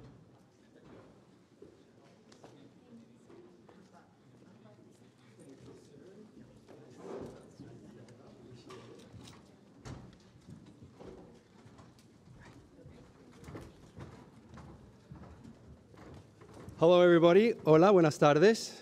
Can you hear me okay? ¿Sí? Sí. ¿Estamos despiertos? Ok. Sabemos que nosotros estamos entre ustedes y el almuerzo. So we're going to make it snappy, but fun, exciting. Hola, soy Alfredo, Ámbar, Eduardo, Marina, Henry. No sé, mis papás siempre me dijeron que había que presentar a la gente. Vamos a hablar today, we're going to talk a little bit about successful workplace and leadership development. Carla, thank you for los lentes. I see everything with a female perspective now. The world is great. We're going to do popcorn style, so we're going to try to get 4 perspectives on as many questions as possible. So our panelists will try to be very quick, brief. They're not going to try to give expansive answers. If you want to talk more, question their answers, follow up, please have them at el almuerzo. So let's get going. This one goes to everybody. In your personal pathway, let me explain. We're going to address this panel. We're going to go from the individual, and then we're going to open it up to ecosystem, macro, and then we're going to close back with individual. Okay? Make sense? Got it. So in your pathway to success, what experiences, development opportunities, or resources you want to call out that were important to propel your growth? Take it away. Anybody? Okay, well, I can go first. Hello, I'm Marina, and my pronouns are she, her, hers.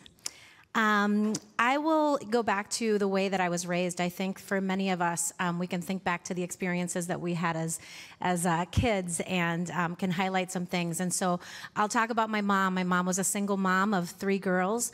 And so you can think about the hardships of trying to get food on the table on just one income. She often worked 2 or 3 jobs. I shared with someone earlier that she sold items that she made herself in the street corner so that she could pay for a bilingual school for me growing up, which is how I learned English. And so what I learned from her is to lean into the work. You know, I learned that you raise your hand for every opportunity. You approach every opportunity as an opportunity to learn, to grow, and you don't shy away from hard work, right? So the rolling up your sleeves and just getting to work is something that has traveled with me in every career, and it's been really how I approach every job that I've been in.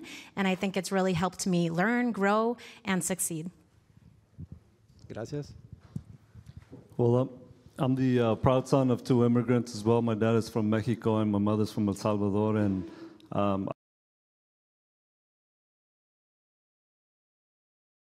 they're all great, but I wish I could have had somebody early on in my life, to the point that we've been making throughout this workshop, is the impact that we can have on some young folks. They're not just interns to me, just so you know, they're part of my team and they're part of my family from the moment that anybody becomes part of our organization. But back to my parents, you know, I knew early on that the injustices and barriers that we're facing was something that I wanted to address. So I quickly needed to figure out how to change or impact policy. Cada vez que mi papá me decía, diles que yo lo puedo hacer. He says that he could mow your lawn. Dile que también le puedo arreglar, la puerta. Oh, now he's a welder, and right. Dile que yo sé dónde puede hacer sus impuestos, pero que me tiene que dar $5 y yo lo llevo para allá. Now he's like an Uber driver, right? What that taught me is that our family, our Latinos, have the entrepreneur spirit in us. It's very strong. And so everything from that moment on, since I was 4 or 5 years old, I knew that I needed to learn whatever my task was in front of me. I might not be the best, but I can tell you I'm going to try the hardest to be the best at that. So in my career, I've had to go from have no idea how to put together a budget. I can tell you I know how to put together a budget, right? I don't know how to lead an organization. I could tell you I know how to lead an organization now. I didn't know anything about marketing, so I'll just call it Fredo. I learned a little bit, right? Okay. So that, to my point. On that note, we're going to cut you off. Thank you. Eduardo, Ámbar. Buenos días o buenas tardes now, everyone. My name is Ámbar. I use she, her, hers pronouns. And I think that for me, part of it was, I think there's a couple of things. So I think the first is, as a Dominican and an American, I was really grounded in my African, my Taino, my Spanish, and my Irish heritage. And so learning my histories and understanding where I come from was really a key place for me to start. Because I am a product of the colonized and the colonizer. And so understanding that allows me to really, truly understand what my place is in this world and how I can make a difference and leverage the assets that I have and the privileges that I have to do better for others. I think that the other thing was I have had incredible mentors along the way, so I stand on the shoulder of many. I had great opportunities to have people show me the path and just literally hold my hand and take me with them to places and spaces that otherwise I wouldn't have had access to. And the last thing that I'll say is that I have leaned into every opportunity to be on boards, to be on lots of boards and embrace every opportunity that I have to pay it forward. Those have been critical learning spaces for me, to be on boards and committees that are about things that are related but not always the same. It has been a huge part of my professional development. And I've always continued on this journey to really understand all of the isms that get in the way of centering the community voice. Oftentimes in our places and positions of privilege and power, we think we know better, but remembering that the answers are always in community is what I hold on to, always. Bravo. Eduardo, bring us home. Yeah, I just want to say, so glad to be here today. Maybe one of the things that really are truly, special to me is the fact that I spent time in my life to do a lot of work in the private and public sector. I'm leading the Hispanic Chamber of Commerce of Metropolitan St. Louis nowadays, and it's been a great honor to do that job. But before that, I was involved in politics for 19 years, helping to create a political party, helped to elect a governor, elect a couple of congressmen and women, and also working with civic organizations at national level. Before that, I was running organizations, running my own businesses, and in my previous chapter, working for large organizations. And now when I have time, I like to write books. So I'm publishing my third book, the first one about starting businesses, the second one was a political book, and the third one is about the pandemic, how life has changed forever. So this combination of different experiences put me in a position to look at different angles when we try to approach our issues and problems. Great, thank you. Thank you for those answers. I think that if you're Latino, you're an expert in diversity, because if you like Dominican, Cuban, Puerto Rican, Mexican cuisine, you're an expert in diversity. Okay. We're going to get to the sin pelos en la lengua section of this panel now. Some of you know what that means. Ambar, when we talk about, let's now open, we're going to go to a broad aperture about leadership and leadership development. Let's get to the real on what are the things that are not working when we talk about leadership empowerment in our in nuestra comunidad.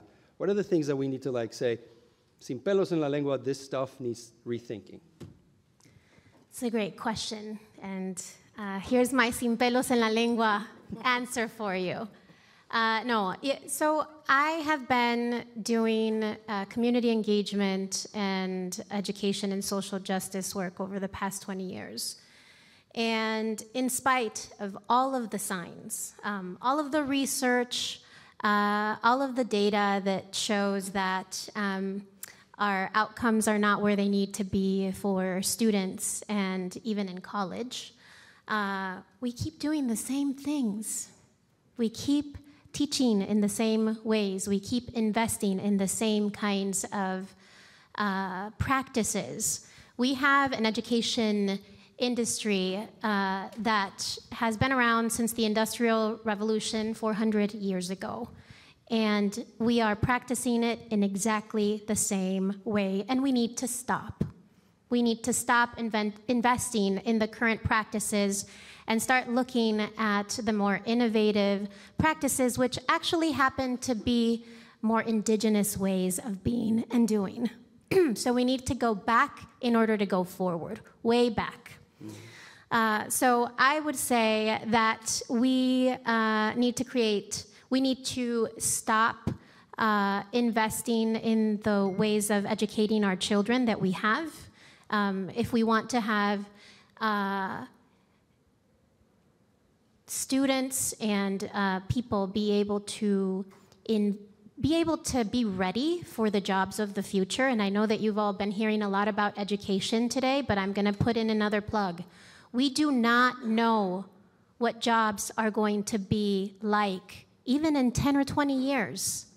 So why are we educating students in college and in the K-12 and pre-K system in the same ways that are meant for today or even yesterday? It doesn't make sense. Instead of doing innovative practices around art, around coding, around team building, around critical thinking, instead of investing in how to, innovative ways of protecting our environment, democracy, preparing for a global economy, we're doing the same old, same old. So I would say we need to stop. And when we say we're going to stop investing in those things, then it creates this huge space for what next. And that's when our brains start to kind of work towards that. So if we want the work of the future to be prepared and the workforce of the future to be prepared, we need to stop investing in education systems at the post-secondary level and in the K-12 spaces in the same ways that we are today.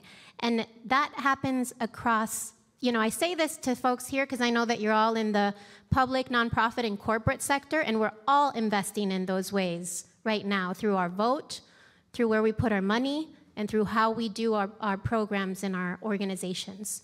All of that needs to stop, and we need to make space for innovative, child-centered, critical thinking ways of doing work. Thank you for that. That's brave. We have to embrace our futurists, right? We've heard about 2060 and what the world's going to look like. I like to call on Calle 13. We're no longer visitors. We are residentes. We're going to own it. So thank you for that. Henry, you run Latino Economic Development. You know I was going to do Calle 13. You know I was going to do it. That was really good, actually. Okay, you're welcome. There you go. Got to keep him awake. Lunch is waiting. Henry, you're the president and CEO of Latino Economic Development Center, and you face daily challenges with nuestra comunidad, empresarios, entrepreneurs that want to follow the American dream, want to pursue the American dream, but have no idea perhaps of how to actually take the first step. You want to talk a little bit about that? I actually would say that we know how to take the first step. We're still here, man. Right. Everybody was worried about, yes, is there businesses that didn't make it through the pandemic? Absolutely, and we need to acknowledge that. But we have a lot of businesses that have, and we need to acknowledge that too, the efforts. And I also believe that some folks that didn't make it, they're going to come back. Because you know what I heard from folks? They would say, Henry, yo pude comenzar mi primer negocio sin ninguna ayuda de nadie. Like, they know how to start a business again if they needed to, and we should be proud of that. But I want to bring it back to what Amber said about the investment in organizations and people. Do you guys remember, maybe you have a cousin, older cousin or uncle or somebody that was like, te voy a dar tu domingo, your allowance, pero te tienes que comprar unos zapatos. Well, man, okay, so now I have to buy something that he's telling me to buy. Or if you're a manager of an organization or corporation, it's like, hey, we want you to be innovative, but like, your budget is actually less than last year, but we need you to be innovative, right?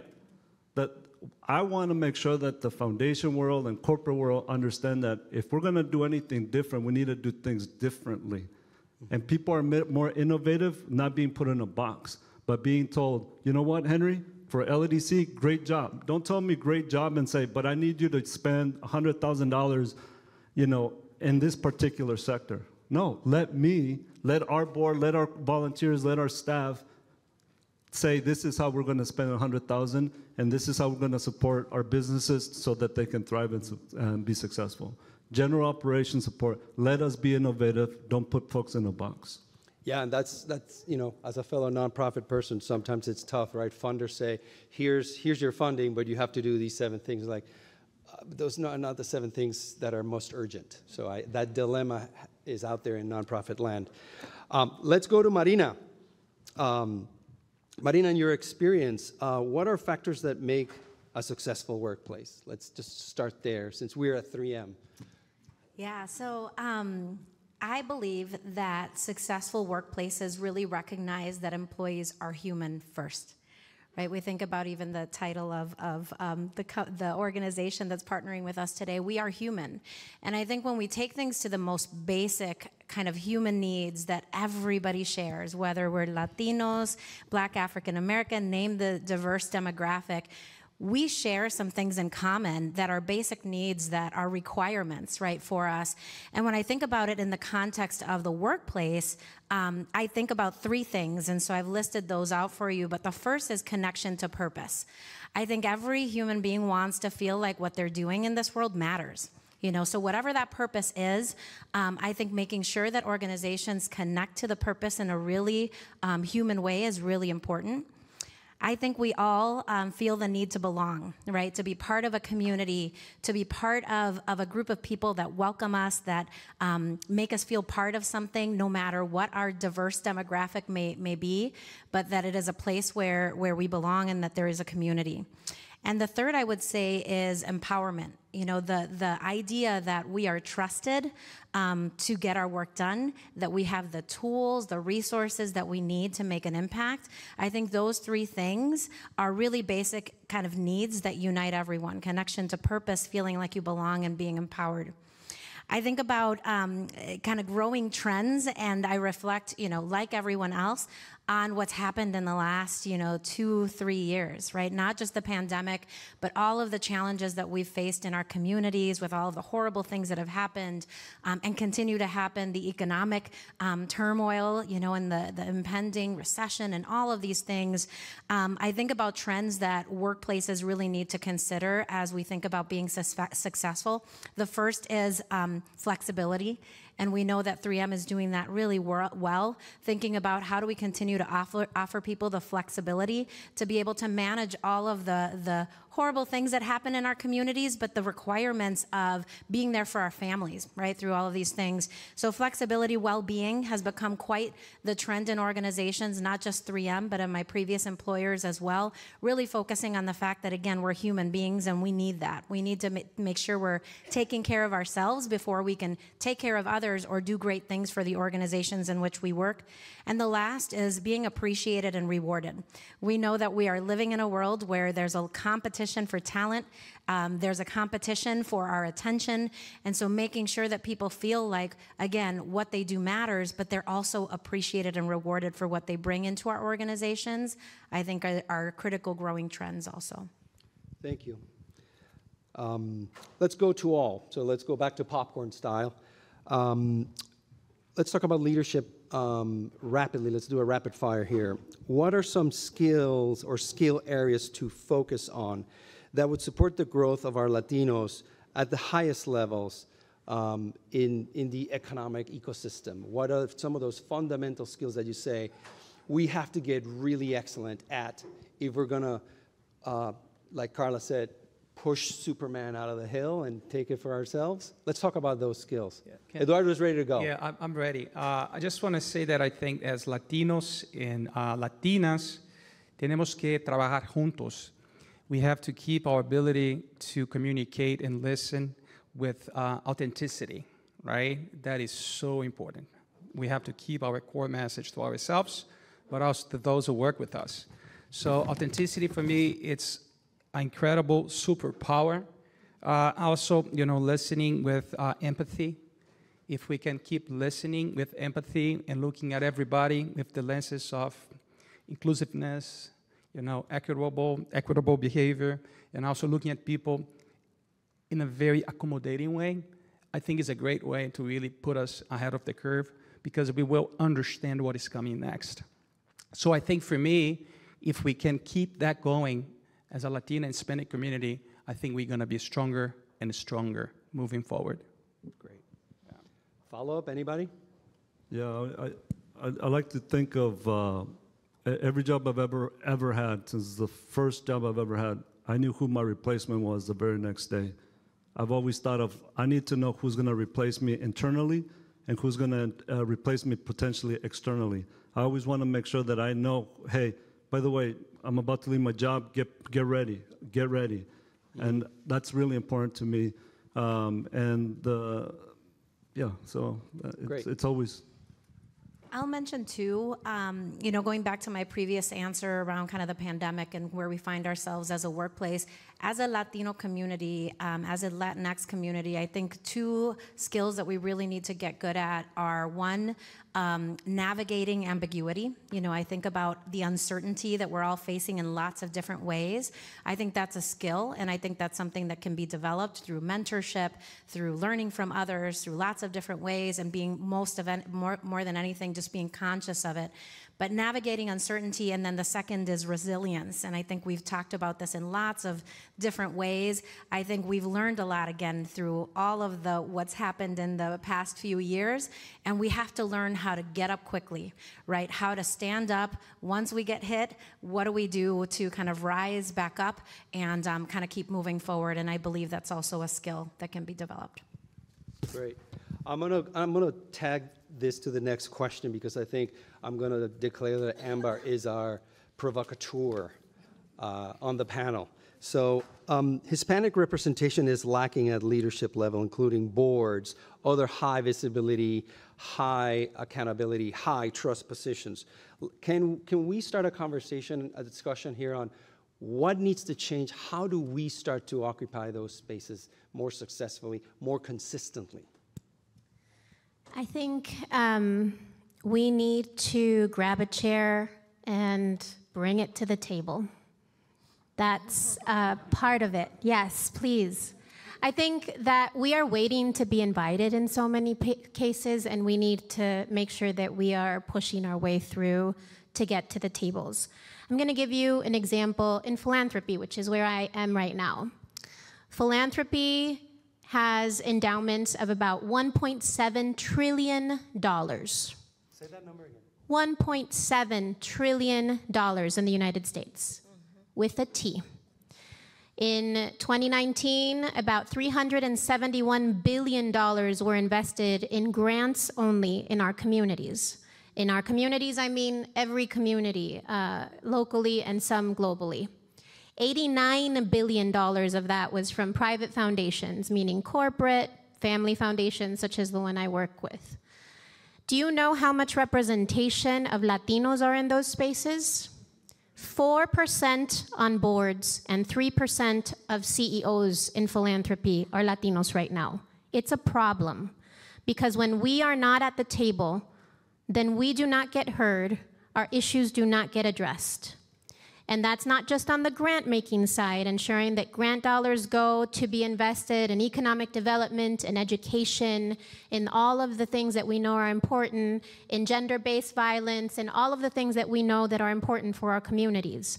The endowment side, where the $1.7 trillion is invested, I think it's, and you might know this, I think it's less than 3% is invested in the Latino community.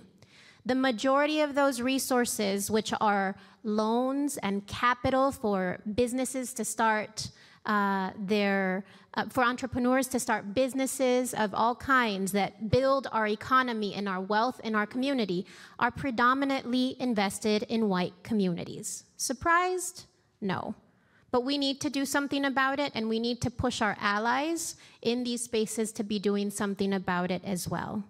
And what does that look like? It looks like opening up spaces on boards for more Latinos and BIPOC communities as a whole to be part of these spaces, and making sure that as the baby boomers and all of those that are stepping out retire, that we invest in more leadership for these spaces to come through.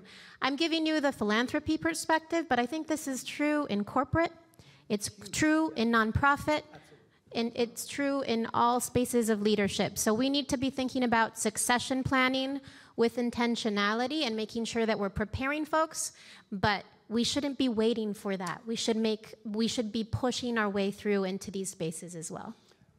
Any follow-ups? I'm just going to put a quick plug in that if you're looking for board experience, please see me. We are recruiting. I'm the board chair for Latino Lead with Irma Marquez Trapero, and we have opportunities. So if you're looking to gain experience, that's how you start, right? You start with opportunities that are available in your area. That's great. I just want to mention that we have about we represent about 20% of the U.S. population, right? 65 million, 70 million.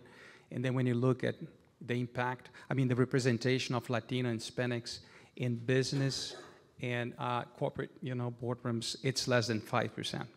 So we have a problem, right? We have an issue. We have to face this issue. And for me, one of the ways of doing that is really looking at how can we raise the awareness level with Latinos and non-Latinos that we need to be more coherent, right? There is a gap in society. And with lack of business and political representation, our business do not scale up. So we have a pipeline problem. I mean, we have a lot of small businesses and then mid-size and then large organizations. But if we don't get the proper business and political representation, we're going to always hit a glass ceiling. And that is a big issue. Yeah, I would tie these answers to the previous panels where we were talking about closing the gender gap, talking about the education gap. Obviously, follow the money.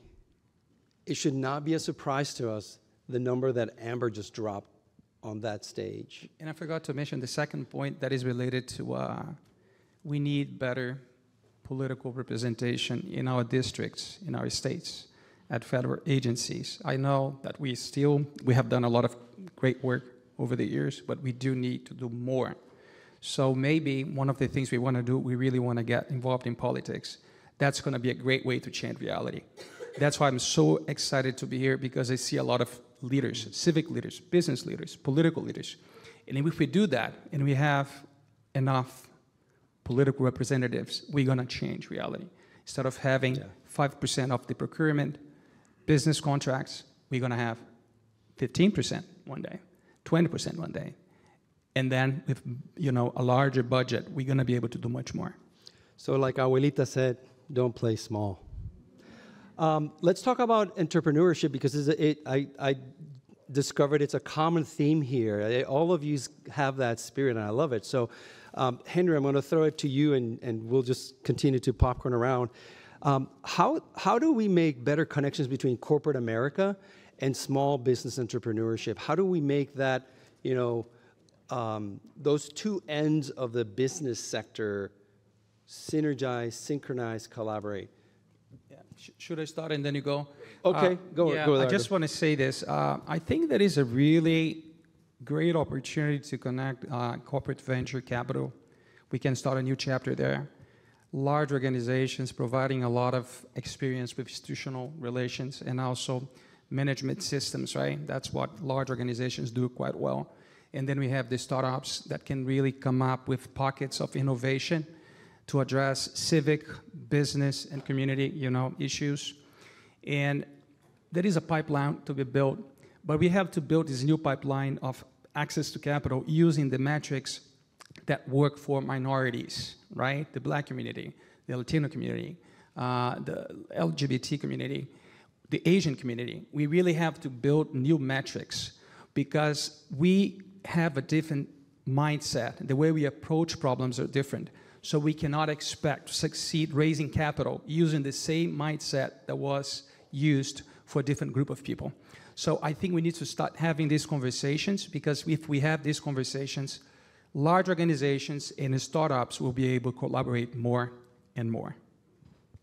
Great follow-up. Sorry, Henry. Yeah, it's just no longer access to capital. I would say anybody can access capital for the most part now. It's about affordable, patient capital for our community. Some of the small businesses can't afford the capital that you could access at this point.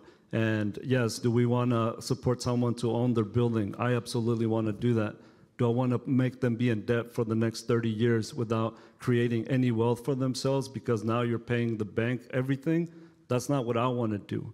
And so when Eduardo talks about let's start thinking about different metrics or different ways to do work, access to capital is one of the most important ways we need to start making sure that things change. To Amber's point, that trillion, we got to make sure that that thing comes with a 0 to 1% interest to our community. And it is very much doable. Amber's already done it where she is coming from. I know all the other foundations can do it too. Amber, Marina? We good? Think there's anything to add? Okay. Shameless plug for META. We believe in creating access to capital, so our underwriting practices are very different from what any Main Street bank would do. And in our case, we're growing our capacity for lending to the size of the problem. If we think about the lack of credit, or what's called the credit deficit for Black-owned businesses in this country, is $9 billion with a B, not T, billion. So look at the scale of the numbers that we're talking about here. So from my vantage point, when I say follow the money, get the power. Follow the money, get the power. Because if we are in the positions of decision where that money is then disbursed, invested, and recycled, don't forget that business loans get paid back and they get recycled. They go right back to someone. Who is that someone? So the power of business lending in this country is huge. So from our perspective, vantage to be here with a microphone, and just that plug for Mita. We are scaling our lending capacity to the size of the problem. Let's switch gears real quick. As we've all seen, if you're an HR practitioner, you're a chief people officer, the world is changing as we're talking. 2030 already looks different. 2040, 2060, very exciting. People are talking all over about the Grey Tsunami. How many have heard the Grey Tsunami? Everybody heard that term? No? Oh, okay. Well, the Grey Tsunami is the baby boomers are retiring. But after this morning's presentations, I think there's a Latino landslide coming. And I like that. So let's talk a little bit about that. As the workforce grows in diversity, as this Latino, I'm going to own it, Latino landslide is coming, how can corporate America be prepared to foster and develop that inclusive culture that we're going to need? Marina, you want to take that one?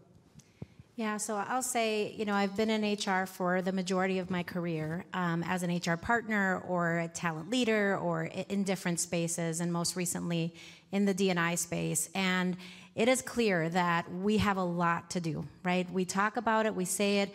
I've been at 3M for now 3.5 months, not yet my 4-month anniversary.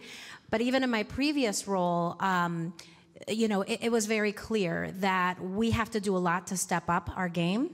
And I think events like this one are super duper helpful. Now, had I been longer at 3M, I would have invited a lot more people to come with me from talent acquisition or other groups, so I hope to do that in the future. I'm still learning names and getting to know people. I haven't even met you, Sylvia, in person.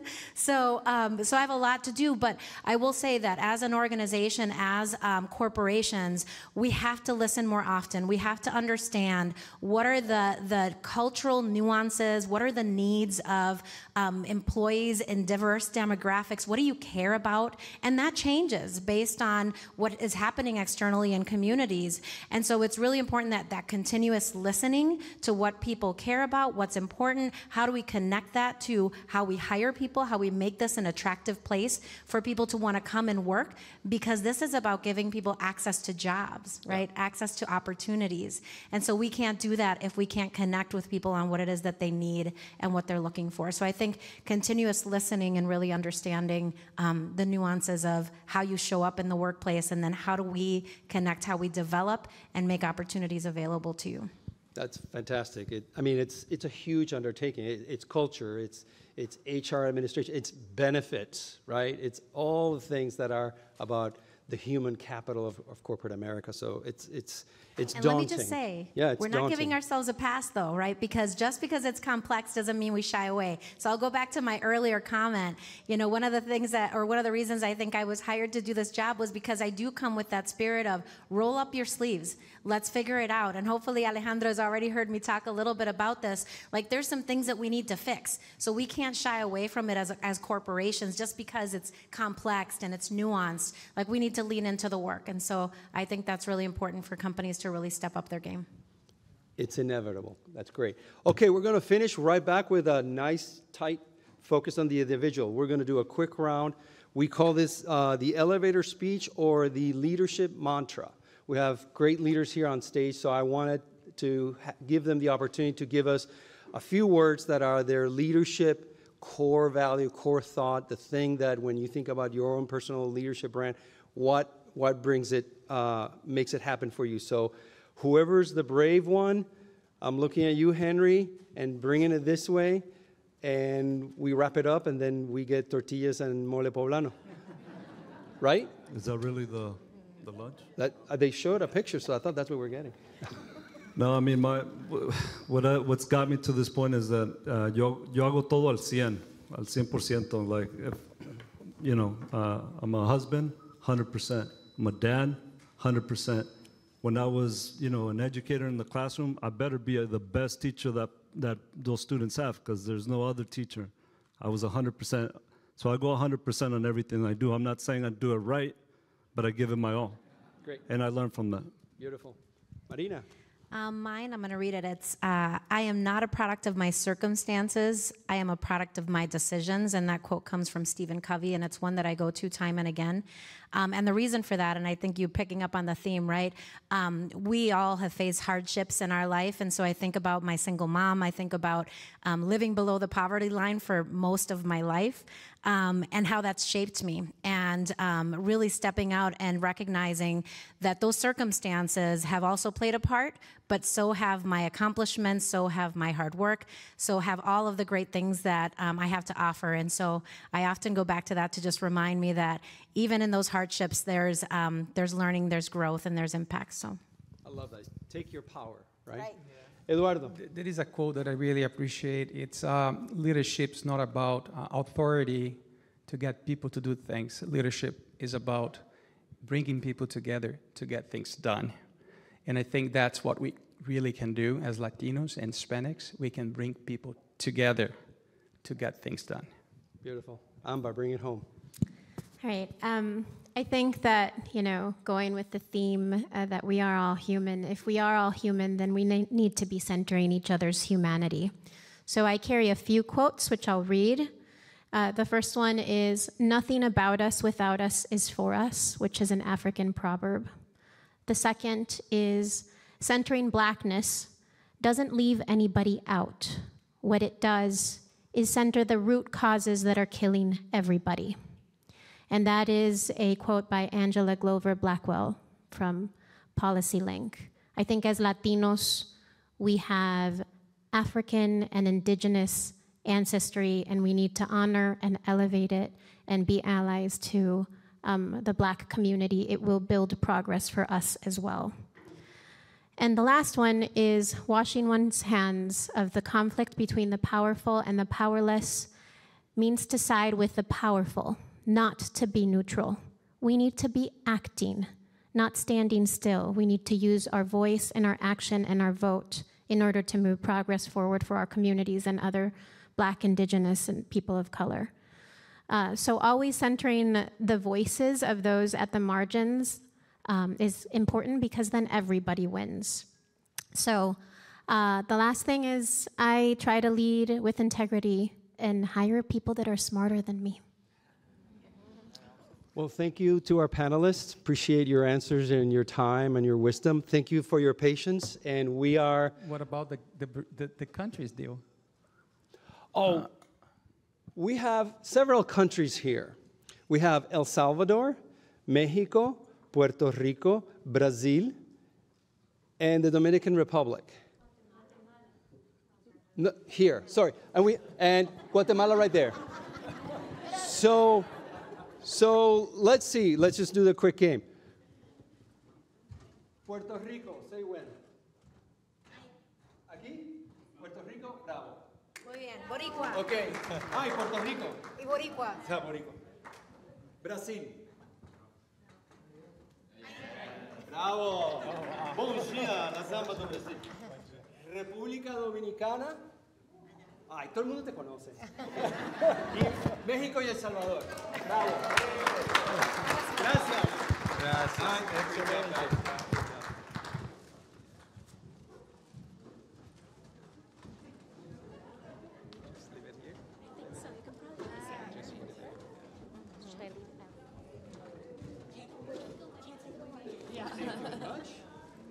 You're taller than me, so we'll have to share. All right, we are just about to wrap up our morning and move on to lunch. What an amazing set of conversations.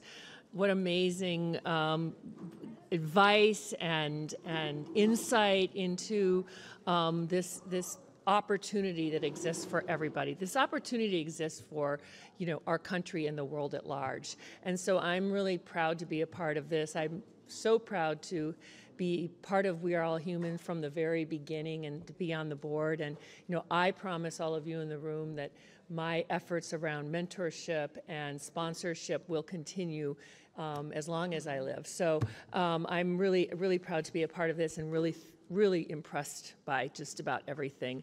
There's going to be something on the screen that allows you to put your input in. You can. I don't know where it's supposed to come up in a minute, but just take a note of it, and you can add input and let us know what you're thinking. I just want to say, this has been a great day. If I had to do a highlight for the morning, I don't know. There's just been so much great. I certainly loved the opening with Dr. Andrade. I mean, every time I would say he does just great following Claudia, so I'm sure we all agree with that. I don't know, my other big one was I'm a marketer. And so, I think it was Patricia that said, like Hispanics are incredibly loyal. And I can guarantee that is correct. My first brand I ever ran was Mazola Corn Oil.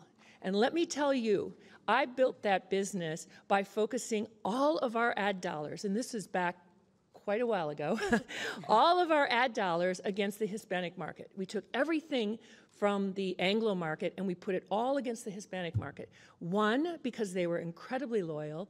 2, because they loved our product. And 3, because they use a lot of oil. So we like that. But anyway, what my thought is, the power of the consumer. The Hispanic consumer is one of the most powerful consumers out there. So that's follow the money. That's for corporate America. That is definitely a place where there is money. So I encourage all of us to remind our communities to support those brands and those companies that support them, and use your power of the pocketbook to be able to do that. So I don't know. What about you? What are your thoughts? I totally agree with you on the power of the consumer and the power of our collective voice, whether it is as a consumer, as a voter, as an ability, as a community to band together with one band, one sound, right? I think a lot of what I heard this morning not only is our beginnings, our ability, our paths from education, from financial parity to financial literacy, to our culture, is that collectively we can accomplish much. The power of the consumer is a really good example, and you've highlighted on that. Even the ability to change our reflective membership in terms of our politics, right? Those that we have in the government. We are, 80 electoral votes, I think you said? Our ability to change organizations, right? So hearing everything today, I think the key things here, because I know I'm standing between us and lunch, is our collective voice and our collective ability to change our paths, to change our narrative, to change our behaviors, and to change our systems. So those are key takeaways for me today. Great. All right. Well, we are going to adjourn for lunch, I believe, right outside the door there. I'm sure they'll guide us to it. And we have some very interesting things going on at lunch, so look forward to some more great conversation over the lunch hour, and then we'll be back in this room again at 2:30. So Thank you, everybody. All right.